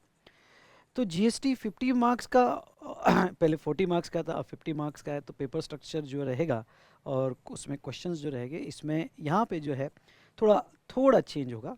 तो अभी मेरे पास आपका मॉक टेस्ट पेपर है, तो मॉक टेस्ट पेपर ये मैं बेस लेना चाहूँगा, जिसके मुझे लगता है ऐसा ही आपका क्वेश्चन पेपर रहेगा, और कुछ इंपॉर्टेंट बातें आपने ध्यान रखनी चाहिए जिसके बारे में हम बात करेंगे ना। जैसे पेपर टैक्सेशन अगर लेते हैं तो 3 आवर्स और 100 मार्क्स का आपको रहेगा। इनकम टैक्स आपको 50 मार्क्स का होता है। अब इनकम टैक्स जो 50 मार्क्स का होता है, यहाँ पे इसमें दो डिवीजन होते हैं। Division A multiple choice questions, और यहाँ पे मल्टीपल चॉइस क्वेश्चन में ये जो एमसीक्यू क्वेश्चंस होते हैं, इसमें कुछ स्टूडेंट से मिस्टेक ये हो जाती है कि जो भी आपका करेक्ट आंसर होगा, ओके, जैसे इनकम टैक्स में डिवीजन ए जो आपको रहेगा करेक्ट आंसर होता है, तो उसके लिए आपको ओएमआर शीट मिलती है, तो उसमें आपको टिक करना होता है। बहुत से स्टूडेंट से मिस्टेक क्या हो जाती है कि वो जो है डिस्क्रिप्टिव जो आंसर शीट मिलती है उसमें वो ए बी सी डी लिखते हैं। हाँ, ये मिस्टेक होती है, तो इस बात का आपको ध्यान रखना है कि डिस्क्रिप्टिव आंसर शीट में आपको एमसीक्यू के आंसर्स नहीं लिखना है, ओएमआर शीट मिलती है उसमें आपको टिक करना है। ये इंस्टीट्यूट ने क्लियरली कहा है कि अगर आपने एमसीक्यू के आंसर डिस्क्रिप्टिव आंसर शीट में लिखे तो वो चेक नहीं किए जाएंगे, तो ये सबसे इंपॉर्टेंट बात आपको यहाँ पे ध्यान रखनी है। अभी एमसीक्यू क्वेश्चन जो आता है जनरली, एमसीक्यू ऐसे स्ट्रेट फॉरवर्ड नहीं आते हैं जनरली। एमसीक्यू एक या दो मार्क के स्ट्रेट फॉरवर्ड एमसीक्यू आते हैं, एमसीक्यू केस स्टडी बेस आते हैं। जैसे यहाँ पे इनकम टैक्स आप देखोगे तो इनकम टैक्स में ये केस स्टडी है, और ये जो केस स्टडी ये दी गई है इसके बेस पर उन्होंने एमसीक्यू क्वेश्चंस पूछे, जैसे आरटीपी में हमने सॉल्व किया, और आरटीपी में एमसीक्यू बेस्ड क्वेश्चंस जो किस तरह से पहले केस स्टडी देखा और उसके ऊपर क्वेश्चंस पूछे हैं, उस तरह से आपको होते हैं, जिसमें कैलकुलेशन पार्ट वगैरह सब कुछ होता है। जब आप कैलकुलेशन पार्ट करते हो तो थोड़ा रफ में आपने यहाँ पे पेपर पे भी लिख दिया तो चलेगा, या फिर आपकी डिस्क्रिप्टिव आंसर शीट होती है तो उसके लास्ट के 2 पेजेस रफ वर्क करके ले लेना, ओके, यानी वो लिख ही देना ऊपर टाइटल रफ वर्क, लास्ट के 2 पेजेस, और उसमें जो है आप इसका आंसर ट्राई करो, और फिर जो है यहाँ पे इसका आंसर प्रॉपरली सिलेक्ट करो। कभी कभी क्या होता है कि अगर आंसर बड़ा लंबा रहा, आपको टिक तो करना है पर उसका आंसर कैलकुलेशन बड़ा लंबा रहा, तो यहाँ जगह नहीं मिलती है। स्टूडेंट से एक मिस्टेक ये होती है कि वो क्या करते हैं, यही कोशिश करते हैं, बाजू में लिखते रहते हैं, क्योंकि आपको जो है फाउंडेशन की आदत है, सीपीटी की आदत है, मैथमेटिक्स वगैरह आप साइड में लिखते हो, और फिर ओके जहाँ तक देखा जाए तो आंसर निकाल लेते हो। लेकिन यहाँ जगह ना मिलने की वजह से आपकी मिस्टेक्स हो सकती है, इसलिए मैं यही कहूँगा कि आपका जो आंसर डिस्क्रिप्टिव आंसर शीट है उसके लास्ट के 2 पेजेस ऊपर टाइटल दे देना रफ वर्क करके, ओके, और वो यूज़ कर लेना तो आपके लिए ज़्यादा बेटर रहेगा। ठीक है, तो यहाँ पे ये आपने एमसीक्यू के लिए ध्यान रखना है। ये तो स्टार्टिंग में इनकम टैक्स का उन्होंने दिया है, ये तो आपकी इनकम टैक्स की फैकल्टी बताएगी पेपर स्ट्रक्चर क्या होता है, जिसमें डिवीजन भी होता है डिस्क्रिप्टिव क्वेश्चंस। तो आपको इनकम टैक्स में 15 मार्क्स के लिए जो है, सॉरी, इनकम टैक्स यहाँ पे, यस, फिर अगर आपके जो एमसीक्यू क्वेश्चन है वो 1 मार्क 2 मार्क के हिसाब से आएंगे, ऐसे 15 मार्क के एमसीक्यू क्वेश्चंस आएंगे, may be case study based questions आएंगे, स्ट्रेट फॉरवर्ड क्वेश्चंस भी 3 4 क्वेश्चंस आपको आ सकते हैं, लेकिन एक क्वेश्चन आपका केस स्टडी बेस्ड क्वेश्चन रहेगा ही। डिस्क्रिप्टिव क्वेश्चंस यहाँ पे दिए हैं, ये तो आप देख सकते हो। मैं थोड़ा जीएसटी की तरफ आता हूँ। अगर हम बात जीएसटी की करें तो जीएसटी, सॉरी हाँ, जीएसटी की बात करें तो इसमें भी डिवीजन ए जो होता है वो एमसीक्यू क्वेश्चन होगा, 15 मार्क्स का होगा। अगर आप केयरफुली देखते हो तो इन्होंने केस स्टडी बनाई और केस स्टडी के बेस पर एमसीक्यू क्वेश्चंस पूछे गए हैं। कभी कभी क्या होता है कि आपको case study based MCQ questions पूछेंगे और कुछ एमसीक्यू स्ट्रेट फॉरवर्ड, जैसे 12 मार्क्स के MCQ case study page case पूछे और क्या ओके, बाकी जो 3 मार्क्स के एमसीक्यू जो है स्ट्रेट फॉरवर्ड पूछे। इसलिए जब आप एमसीक्यू की प्रैक्टिस करोगे ना तो स्ट्रेट फॉरवर्ड एमसीक्यू, कुछ स्टूडेंट्स यहाँ पे जब एमसीक्यू की पीडीएफ देखते हैं मेरी, जो मैं आपको लॉगिन में देता हूँ, वो आपके सेल्फ स्टडी के लिए है।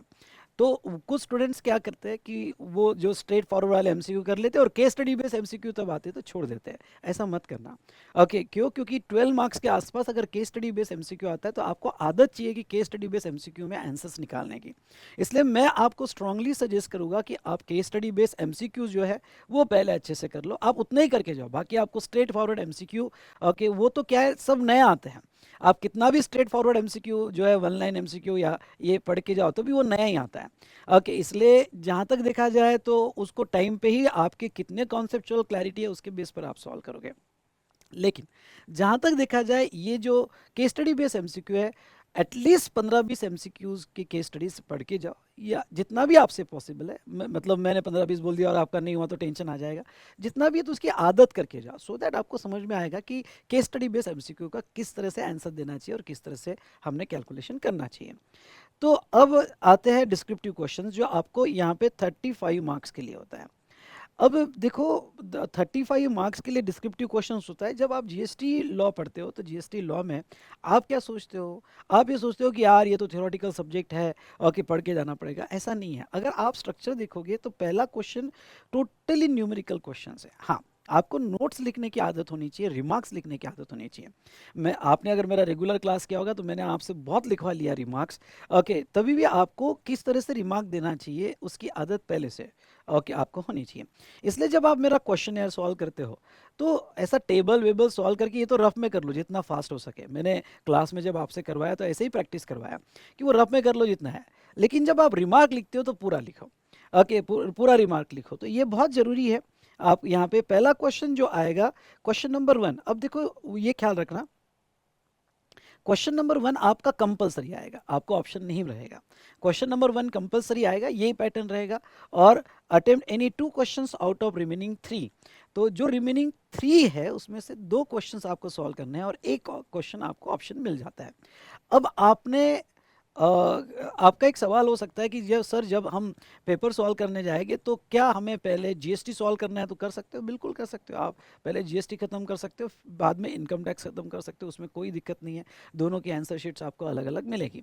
ओके, तो जैसा आपको कंफर्टेबल हो, जीएसटी ईजी लग रहा हो तो आप जीएसटी ले लेते हो। मोस्ट ऑफ द स्टूडेंट्स पहले जीएसटी ले लेते हैं, सो दैट एक कॉन्फिडेंस बिल्ड हो जाता है और फिर इनकम टैक्स में आते हैं। लेकिन इसमें आप ध्यान रखना, टाइम मैनेजमेंट बिल्कुल प्रॉपर रखना। अगर जीएसटी ले रहे हो तो आपका 1.5 घंटे में जीएसटी खत्म होना चाहिए, इस तरह से आप प्लान करना। अब देखो यहाँ पे आ, आपको एक क्वेश्चन ऑप्शन मिल जाता है, इसलिए क्वेश्चन नंबर 1 जो है ये तो बाद में, ये तो कंपलसरी है, इसलिए इसको पढ़ने में पहले टाइम वेस्ट मत करना। आप क्वेश्चन नंबर 2 पढ़ो, 3 पढ़ो और 4 पढ़ो। जैसे question number 2, okay, question number 2, उसके बाद में क्वेश्चन नंबर 3 और क्वेश्चन नंबर 4 पढ़ो। और एक प्रॉपर प्लानिंग करो कि इसमें से 2 क्या सिलेक्ट करना है।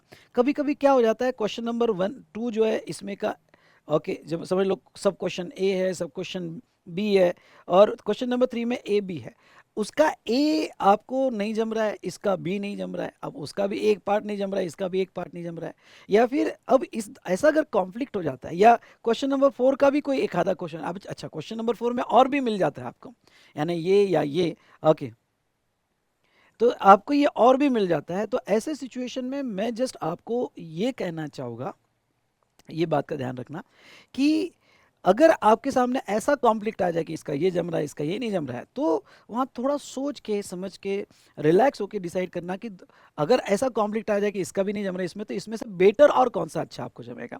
या बहुत सी बार आप ऐसा देखना कि चलो बी इसका भी नहीं जम रहा है तो इसका ए भी नहीं जम रहा है, पर जो जम रहा है जिसमें आप ज़्यादा अच्छे मार्क्स इसमें स्कोर कर सकते हो, उस तरह से सिलेक्शन करना। ये सिलेक्शन पहले फिक्स करना, बाद में क्वेश्चन नंबर 1 पढ़ना। ओके, सो दैट बाद में आपका टाइम ना जाए। तो आप इस बात का ध्यान रखना। उसके बाद में मैं आपको ये कहना चाहूँगा कि क्वेश्चन नंबर 1, अब क्वेश्चन नंबर 1 जो है ये न्यूमेरिकल क्वेश्चन है और ये 10 मार्क का क्वेश्चन है। ये 10 मार्क का क्वेश्चन है बेटा। अब पहले 10 मार्क के क्वेश्चंस आपको कैसे आते हैं, आपने अगर मेरा क्वेश्चन देखा होगा तो क्वेश्चन में मैंने आपको जो है यहाँ पे आखिरी चैप्टर दिया हुआ है कंपटीशन ऑफ जीएसटी, वो सारे ओके 10 मार्क वाले क्वेश्चन है, 8 to 10 मार्क्स वाले क्वेश्चन है। तो आप इसकी प्रैक्टिस अच्छे से करना है आपको। और इसकी प्रैक्टिस कैसे करना है आपको, मैं आपको ये बता दूं कि एक टाइम फिक्स कर देना। अभी 10 मार्क के लिए आपको ज़्यादा से ज़्यादा 15 मिनट लगने चाहिए। तो ये 15 मिनट के, तो मेरे जो लास्ट वाला चैप्टर है competition of GST, her question को लेके बैठो। ओके, और वो डिसाइड करो कि आपको 15 मिनट में वॉच टाइम लगा और 15 मिनट में सॉल्व करके हो जाना चाहिए। तो अगर उसमें 7-8 क्वेश्चन मैंने दिए तो उसमें से 4 क्वेश्चन सेलेक्ट करो, 4 में से 4 लिख के देखो, विद इन टाइम लिख के देखो। अगर आप ये प्रैक्टिस करके जाते हो तब जाके वो एग्जाम में आपका हाफ आवर में कंप्लीट होता है। तो इस पे आपकी अच्छी प्रैक्टिस होनी चाहिए। ओके, तो ये मॉक टेस्ट पेपर है बेटा। ये मॉक टेस्ट पहले आप जो है अपना रिवीजन कर लो और फिर मॉक टेस्ट पेपर के क्वेश्चन ट्राई करो 15 मिनट्स में होते हैं क्या। ये जितना प्रैक्टिस करोगे, हो सकता है आपके 20 मिनट्स लग जाए, 25 मिनट्स लग जाए, हाफ आवर लग जाए। डरना मत, डरना मत। मैं आपको एक लाइन में बता देना चाहता हूँ कि अब डरने के लिए, डर के लिए भी टाइम नहीं है आपके पास, डरने के लिए भी टाइम नहीं है। ओके, तो जब भी डर ऐसा लगे तो उसको कहो कि भाई तेरे लिए भी अब मेरे पास टाइम नहीं है। इसलिए बिल्कुल अगर आधी घंटा भी लग रहा है तो कोई प्रॉब्लम नहीं, लेकिन आप इस डर से प्रैक्टिस ही नहीं करोगे कि यार ओके आधी घंटा लग रहा है मैं क्या करूँ, ओके छोड़ दो, मैं नहीं, ऐसा नहीं करूँगा। मत करना है ऐसा। ओके, एटलीस्ट 3-4 क्वेश्चन सॉल्व करने करके देखो। आधी घंटा है तो लगने दो आधी घंटा। ओके, क्यों? क्योंकि अभी उस मोमेंट पे जब तुम प्रैक्टिस करते हो, उस मोमेंट पे तुम्हारा माइंड रिलैक्स होता है। ओके, तो उस मोमेंट पे आप कितना भी कोशिश करो तो भी वो फास्ट नहीं जाता है, लेकिन एग्जाम के वक्त आपका माइंड थोड़ा फास्ट होता है। ओके, कभी कभी तो आपने फील किया होगा कि एग्जाम का आखिरी का आधी घंटे में जो जितना लिखते हो उतना आप पहले 2 घंटे में भी नहीं लिखते हो। इसलिए वो टाइम पे आपका माइंड दौड़ेगा, बिल्कुल दौड़ेगा, अगर आपकी प्रैक्टिस अच्छी होगी तो, और आपकी कॉन्सेप्चुअल क्लैरिटी अच्छी होगी तो अभी अगर आपको 20-25 मिनट लग रहे हैं तो भी डरने की कोई ज़रूरत नहीं, आप मैनेज कर लोगे। कोशिश करो कि आप 15 से 20 मिनट के बीच में आ जाओ, सो दैट आपका प्रैक्टिस अच्छा हो। अगर कोई स्टूडेंट ये सोच के जा रहा होगा कि मैं टाइम पे हैंडल कर लूँगा, तो पहला क्वेश्चन डिफिकल्ट जाता है और उसका टाइम चले जाता है इनकम टैक्स केस में या जीएसटी में इसमें, और आता हुआ पेपर वो 80 मार्क्स में 70-80 मार्क्स का लिख सकता है। इसलिए मैं आपको इतना ही कहना चाहूँगा कि ये क्वेश्चन की प्रैक्टिस आपकी अच्छी चाहिए। अच्छा, मैं एक बात आपको ये बता दूं कि जब ये क्वेश्चन के आंसर लिखने जाते हो तो इसको ओके 15 मिनट्स अगर नहीं हो पा रहा है तो 2-3 मिनट और बढ़ा दो, और 18-20 मिनट के बाद पेन उठा लो। पेन उठा लो, जहां हो वहां से पेन उठा लो। ओके, आगे टाइम और उतना 1-2 पेजेस स्पेस छोड़ देना, ये बाद में कवर करेंगे। वहीं के वहीं पेन उठा लो और आगे का शुरू कर दो। इसलिए क्योंकि कुछ स्टूडेंट्स गलती क्या करते हैं कि नहीं नहीं इसको ही कंप्लीट करेंगे और 45 मिनट्स 50 मिनट्स पहले क्वेश्चंस को लगा देते हैं और फिर आगे के क्वेश्चंस में, आते हुए क्वेश्चंस में मिस्टेक्स कर देते हैं। इसलिए 18 to 20 मिनट्स हो गए आपका, 40% 50% जितना भी हुआ वहाँ पेन उठा लो, पहले बाकी कंप्लीट करो और इसको फिर आखिरी में कंप्लीट करते रहना। ओके, पढ़कर। तो ये ट्राई करना, मतलब पहला क्वेश्चन 15 मार्क्स का होगा जिसमें 10 मार्क्स का पहला सब क्वेश्चन होगा और 5 मार्क्स का सेकंड सब क्वेश्चन होगा, और बाकी जो क्वेश्चंस हो गए आपके यहाँ पे 2 क्वेश्चन आपको सॉल्व करने हैं। तो पहला 15 मार्क्स का और बाकी क्वेश्चन 10 मार्क के हो गए, 5 मार्क्स के आपको क्वेश्चंस आए, सब पार्ट्स आएंगे। ओके, तो 10 मार्क्स ईच, इसमें से आपको 2 ही क्वेश्चन सॉल्व करना है, 5 मार्क्स और 5 मार्क्स। जैसे ये 5 मार्क्स का क्वेश्चन है और 4 या 6 मार्क्स का, 4 या 6 ऐसे आ सकते हैं या 5+5 ऐसे भी आ सकते हैं, यानी 10 मार्क्स का क्वेश्चन रहेगा। अब मैं आपको एक बात कह दूं कि पूरा अगर 35 मार्क्स का, देखो थियरी है इसलिए मत डरना, क्योंकि 15 मार्क तो एमसीक्यू में निकल गए। ओके, एमसीक्यू में निकल गए। फिर 35 में से अगर आप देखोगे तो ये न्यूमेरिकल क्वेश्चन है 10 मार्क का, ये न्यूमेरिकल क्वेश्चन है 5 मार्क का, उसके बाद में आगे अगर आओगे तो ये न्यूमेरिकल क्वेश्चन है 4 मार्क का, ये भी न्यूमेरिकल क्वेश्चन है 4 मार्क का। ओके, ये भी टीडीएस कैलकुलेशन 6 मार्क का क्वेश्चन है, जो आप न्यूमेरिकल बेसिस पे और कमेंट के बेसिस पे लिख सकते हो। इसलिए अगर 35 में से देखा जाए तो 20 से 25 मार्क्स के न्यूमेरिकल क्वेश्चन रिमार्क बेस आते हैं, और जो स्ट्रेट फॉरवर्ड क्वेश्चन आते हैं वो straight forward question generally last वाला रहता है, जिसमें स्ट्रेट फॉरवर्ड या सर्कुलर बेस्ड क्वेश्चंस वो पूछते हैं। तो मैं आपको स्ट्रांगली सजेस्ट ये करूंगा कि आप जो है यहाँ पे ये जो है थ्योरी को ज़्यादा टेंशन मत लेना, न्यूमेरिकल क्वेश्चंस के फॉर्मेट कैसे होते हैं, रिमार्क्स कैसे होते हैं, उसके ऊपर ज़्यादा वेटेज देना। तो चलिए, ये पेपर स्ट्रक्चर मैंने आपको बताया मॉक टेस्ट पेपर के बेस पर। मॉक टेस्ट पेपर आपको सॉल्व करना है, कुछ तो आप करो बेटा, सब कुछ ऐसा रेडी मत लेना, कुछ तो आप करो। उसके बाद में नेक्स्ट मैं आपको ABC एनालिसिस बता देता हूँ। अगर आपको लिखना है तो ABC एनालिसिस में आप लिख सकते हो कि आप चैप्टर वाइज कैसे जाओगे। ओके, और आपको एग्जाम के पीरियड में अच्छा खासा छुट्टी होगा, तो आपको भी प्रॉपरली डिसाइड करना है कि किस तरह से अगर आपको इन बिटवीन 3-4 दिन छुट्टी आ रही होगी, क्योंकि इस बार इलेक्शन की वजह से इन बिटवीन गैप अच्छा खासा रखा है, तो 3 घंटे का अब आपको चांस है, तो कोई पास एग्जामिनेशन क्वेश्चंस लेके, जैसे आपका पूरा रिवीजन हो जाता है, टाइम वेस्ट मत करना, तो पास एग्जामिनेशन का एक आधा क्वेश्चन पेपर लेके 3 घंटे का टाइम देख के लिख के जरूर देखना, तो वो आपको हेल्प करेंगे। तो ABC एनालिसिस में जो आपको क्वेश्चन पूछे जाते हैं, जिसमें आप लिख लो वैल्यू ऑफ सप्लाई, ये एक चैप्टर होता है जिसके ऊपर कंटिन्यूअस मिक्स क्वेश्चन पूछे जाते हैं ITC के साथ, एग्जाम्पशन के साथ। दूसरा वैल्यू ऑफ सप्लाई, इस बार प्लेस ऑफ सप्लाई जो है, ओके, वेरी वेरी इंपॉर्टेंट। आपको आउट ऑफ, मैं आपको कह देता हूँ 35 में से 7 to 8 marks place of supply पे आएंगे, इसलिए प्लेस ऑफ सप्लाई ये चैप्टर पढ़ के जाना, और 5 मार्क TDS पे आ जाएंगे। मेरे तरफ से 12 मार्क्स ले लो आप। ओके, जिसने रट्टा मार दिया प्लेस ऑफ सप्लाई और TDS TCS पे, तो 10 से 12 मार्क्स ले लो आप। ओके, बाकी सारे चैप्टर 25 मार्क्स में खेलना। ओके, लेकिन प्लेस ऑफ सप्लाई और TDS TCS अच्छे से करके जाना। तो place of supply, TDS and TCS, okay, ये अच्छे से करके जाना। उसके बाद में जहाँ तक देखा जाए तो मैं आपको कहूँगा एग्जम्पशन ये चैप्टर पे कभी कभी अच्छे क्वेश्चंस पूछ लेते हैं। उसके बाद में ITC तो आपको पता है फेवरेट चैप्टर इंस्टीट्यूट का। रजिस्ट्रेशन, अगर आप मेरा क्वेश्चन यार देखते हो और एग्जामिनेशन क्वेश्चन का सीक्वेंस देखते हो, तो ज़्यादा क्वेश्चन रजिस्ट्रेशन में आए हैं। ये भी चैप्टर एक क्वेश्चन आता ही है, यानी मैं अगर आपको 3 चैप्टर निकाल के दूँ जो 15 मार्क्स के लिए पूछे जा सकते हैं, कभी कभी 20 मार्क्स के लिए पूछे जा सकते हैं आपके एग्जाम में, तो आउट ऑफ 35 40 to 50% क्वेश्चन जो इस बार आएंगे, मैं आपको लिख के दे देता हूँ, रट्टा मार लेना place of supply, TDS TCS और रजिस्ट्रेशन। ITC तो ठीक है, ITC से पूछा ही जाएगा, लेकिन ये 3 चैप्टर ऐसे कि जिसमें 15 to 20 मार्क्स के क्वेश्चन आपको पूछेंगे। उसके बाद में टैक्स इनवाइस आप प्रायोरिटी A में रखो। उसके बाद में अगर हम देखें B, तो B में सप्लाई। अब क्या होता है, जब भी आप पढ़ने बैठते हो तो पहला चैप्टर जो होता है वो सप्लाई होता है, तो पहला चैप्टर सप्लाई, ओके, तो उसमें टाइम लगा देते हो। नहीं नहीं नहीं, अब आप जब रिवीजन और पढ़ने बैठोगे तो पहले ये चैप्टर खत्म करो भाई। इसमें भी मैं आपको बता दूं, पहले प्लेस ऑफ सप्लाई, दूसरा TDS TCS, और तीसरा, ओके, यहाँ पे जहाँ तक देखा जाए तो ITC, ओके, तीसरा registration, ITC, okay, tax invoice. Okay, पर ये चैप्टर ना POS TDS TCS आप खत्म करना, इस बार क्वेश्चन आएगी। फिर सप्लाई तो आपको नींद में भी याद आएगा, इसलिए सप्लाई बाद में लो। ओके, उसके बाद में CL, composition levy, time of supply, इसके बाद में accounts and e way bill. Generally e way bill पे वो, हाँ, ई वे बिल में सेकंड इसमें क्यों कह रहा हूँ, क्योंकि जो लास्ट क्वेश्चन रहता है उसमें ई वे बिल का क्वेश्चन रहता है, क्वेश्चन नंबर 4 में, तो ई वे बिल का क्वेश्चन रहता ही है मोस्टली, आज तक मैंने देखा है।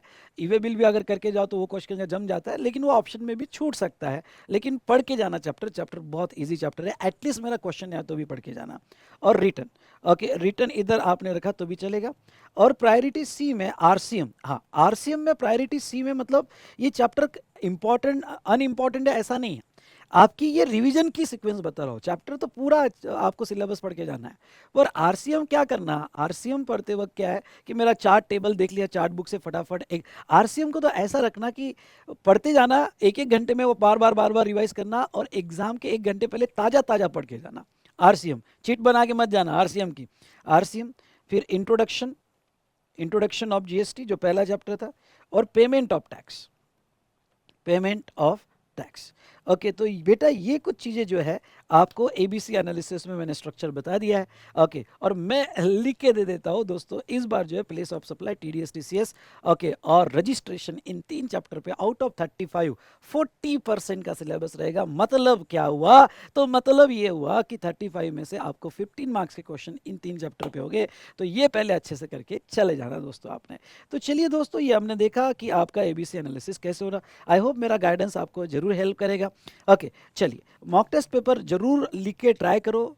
टेस्ट सीरीज जितना दे सकते हो दो, राइटिंग प्रैक्टिस आपकी अच्छी हो जाएगी। तो इस तरह से हमने जो है यहाँ पे देखा कि आपको कैसे पढ़ना चाहिए। चलो, अब मैं आपको थोड़ा यहाँ पे गाइड करना चाहूँगा कि आपका अप्रोच कैसे होना चाहिए एग्जाम पर्पज़ के लिए। दोस्तों, मैं बस ये बताना चाहूँगा कि मेरा एक्सपीरियंस आपके साथ शेयर करना चाहूँगा। जब मैं एग्ज़ाम ऐसे नज़दीक आती थी, तो देखो, टेंशन तो आएगा ही, स्ट्रेस आएगा ही, उससे आप नहीं बच सकते। पहले मैं भी बहुत परेशान होता था कि यार ये टेंशन क्यों आ रहा है, स्ट्रेस क्यों आ रहा है, उसमें से पढ़ाई नहीं हो रही। लेकिन जिस दिन मैंने एक्सेप्ट कर लिया ना कि ये रहेगा ही, चाहे कुछ भी कर लो ये रहेगा ही, ओके, तो मैं बहुत रिलैक्स हो गया और रिलैक्स मूड से मैं पढ़ने लग गया कि भाई ठीक है, ये रहेगा मेरे साथ। अपना दोस्त मान लो उसको कि भाई ये दोस्त है, रहेगा मेरे साथ, उसके बिना मैं आगे बढ़ ही नहीं पाऊंगा। आप इंडिया की ऐसी टफेस्ट एग्जाम दे रहे हो जिसकी एक डिग्निटी है। अगर ये एग्जाम में स्ट्रेस नहीं होता, टेंशन नहीं होता, तो भाई साहब फिर तो बीकॉम हो जाता। ओके, इंडिया की टफेस्ट एग्जाम दे रहे हो आप, जिसकी एक अलग ही डिग्निटी है। आज भी किसी का कि ये सीए है तो आंखें खड़ी हो जाती है कि भाई अच्छा पढ़ा होगा, इसने स्ट्रेस हैंडल किया होगा, टेंशन हैंडल किया होगा। तो दोस्तों, मैं जस्ट आपको ये कहना चाहूँगा कि अब इस टाइम के दौरान स्ट्रेस और टेंशन के साथ आपको किस तरह से पढ़ना है। और पहली बात तो आपको ये बता दूं कि जो भी आप सोशल मीडिया पे 2-2 मिनट 3-3 मिनट के जो है आप ये जो मोटिवेशन देखते हो, ये टेम्पररी सेटिस्फैक्शन है। टेम्पररी सेटिस्फैक्शन है, क्योंकि आप जो है अभी इस मोमेंट पे जो है एक मैजिकल छड़ी चाहते हो कि भाई ऐसा कुछ छड़ी मिल जाए हाथ में, ऐसी कोई स्टिक मिल जाए कि ऐसे घुमा दिया कि सिलेबस खत्म हो जाए, सब याद रह जाए, सब याद हो जाए। और ये साइकोलॉजी के साथ खेला जाता है। आपको जो है ना, आप जो ऐसे स्क्रॉल करते हो, हाँ ये मोटिवेशन, फिर ये मोटिवेशन, फिर ये मोटिवेशन, कोई शॉर्टकट बता रहा है, कोई पढ़ रहा है, कोई बता रहा है ये पढ़ लो, ये पढ़ लो, ये पढ़ लो, ये पढ़ लो, खत्म हो गया, फिर हाँ और मोटिवेशन। क्यों? क्योंकि आपके मन में इतना अनसेटिस्फैक्ट्रीनेस भरा हुआ है। क्यों अनसेटिस्फैक्ट्रीनेस भरा हुआ है? क्योंकि आपकी पढ़ाई पूरी हुई नहीं। आपको चाहिए एक मैजिकल स्टिक, और वो मैजिकल स्टिक जो आपको ये बताए कि फटाफट फटाफट ये कर लो, ये कर लो, ये कर लो, ये कर लो। ठीक है, मतलब वो उसने जो बताया वैसे ही फंस गया। अब इंडिया की टफेस्ट एग्जाम में अगर बाय चांस वैसा फंस गया तो ठीक है, अदरवाइज नहीं फंसा तो क्या करोगे? नहीं फंसा तो क्या करोगे? इसलिए ये सारी चीज़ों से ज़्यादा अपने आप पे कॉन्फिडेंस रखो कि भाई ऐसा कॉन्फिडेंस रखो, मैं अपना पढ़ते जाऊँगा। ओके, मैंने प्रायोरिटी बता दी। हाँ, कोई आपको अगर एनालिसिस बताता है, प्रायोरिटी बताता है, तो वो वीडियो जरूर देखो। वो सब्जेक्ट का एनालिसिस है, आपको गाइडेंस है। लेकिन ऐसे 1-2 मिनट के वीडियोस जो है टेम्पररी आपको रिलैक्स कर देंगे, माइंड फ्रेश कर देंगे, लेकिन मन में अनसेटिस्फैक्ट्रीनेस रहेगा ही रहेगा। और फिर ये अनसेटिस्फैक्ट्रीनेस जो मन में रहेगा, फिर आप बार बार कोई दूसरा देखोगे, अरे यार कोई तो मोटिवेट कर दे, अरे यार कोई तो मोटिवेट कर दे, और इससे ज़्यादा फ्रस्ट्रेशन बढ़ेगा। अभी सब चीज़ें बाजू में रखो। मैं आपको कहूँगा कि सोशल मीडिया मत देखो। हाँ, कोई अगर फैकल्टी का एनालिटिकल वीडियो अच्छा मिलता है आपको, ओके, उसने प्रॉपर एनालिसिस करके दिया जैसे अभी हमने देखा, तो वो जरूर देखो जो आपको इंसाइट दे, जो आपको डायरेक्शन दे। ओके, जो आपको डायरेक्शन दे। ठीक है। तो दोस्तों, मैं इतना कहना चाहूँगा कि टेंशन उसको ही आता है, स्ट्रेस उसको ही रहता है जो अपने फ्यूचर लाइफ के बारे में कॉन्शियस रहता है, क्योंकि उसको डर है यार, मैं नहीं हो पाया तो क्या होगा। तो ये पॉजिटिव साइन है, ये निगेटिव साइन नहीं है। इसलिए ओके, इसको दो समझ के चलो। हाँ, इसमें आप एक काम कर सकते हो, इसमें ओके, टेंशन और स्ट्रेस को ख़त्म तो नहीं कर सकते, लेकिन कम करने के लिए पॉजिटिव थॉट रखो।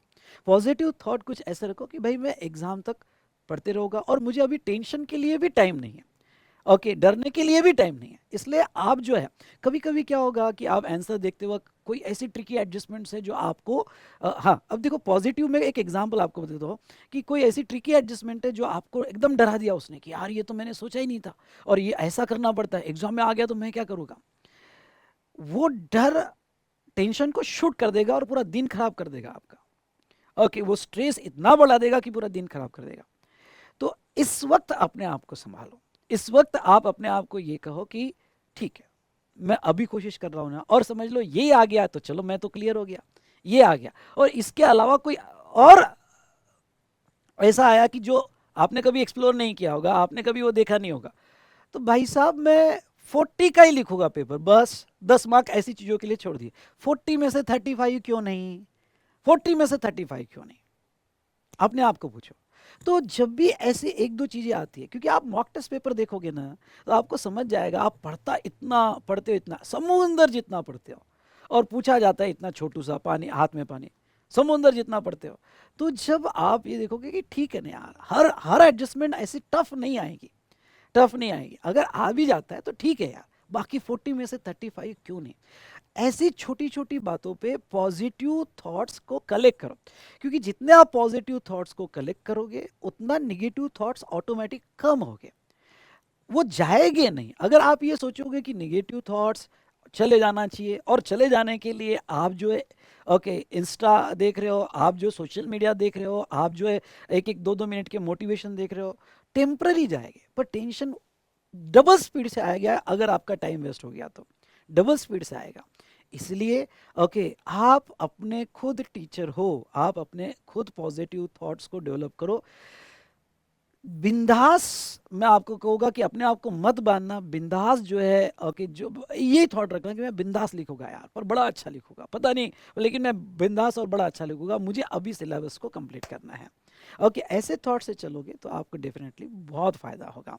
दूसरी बात आपको ये बता दूं कि अभी एक बहुत ज़्यादा आप फील करोगे गिल्ट, कि अगर मैं ऐसा कर देता, ऐसा पढ़ लेता, अगर टाइम वेस्ट नहीं करता तो आप जो है मैं आज ऐसा हो जाता। देखो जो मोमेंट पे जो करना था तब की मेंटल स्टेट अलग थी, तब आप कितना भी अपने आप को ये करते थे, जैसे क्लास जब किया आपने तो क्लास के वक्त कितना भी आप अपने आप को समझाओ, तब की मेंटल स्टेट ही अलग थी, तब आप अलग ही थे।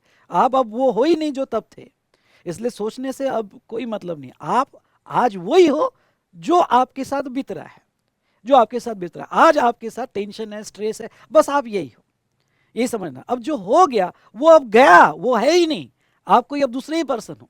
इसलिए अभी के मोमेंट पे क्या हैंडल करना, इस पर ज्यादा सोचना।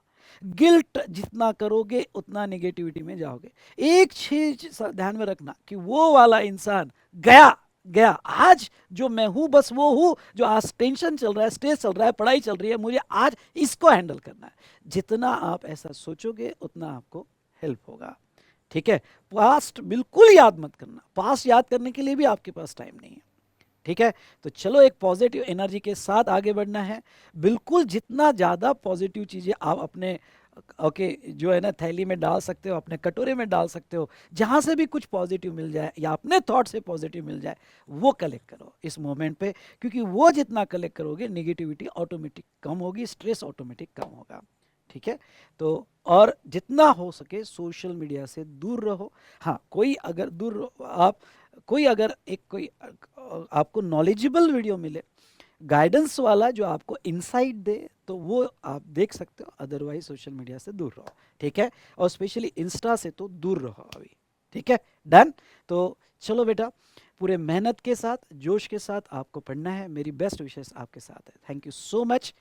इस बार जीएसटी में 80 पार। हाँ और आपको बता दूं, मैं कोशिश कर रहा हूँ कि जो सुपर 30 क्वेश्चन है, super 30 question one day marathon के, वो लगभग बन चुके हैं। मैं उसका वन डे मैराथन का सेशन लूँगा अराउंड 7-8 तारीख के आसपास, तो वो मैं यूट्यूब पे अपलोड कर दूंगा, वो मैं यूट्यूब पे अपलोड कर दूंगा रिकॉर्ड करके।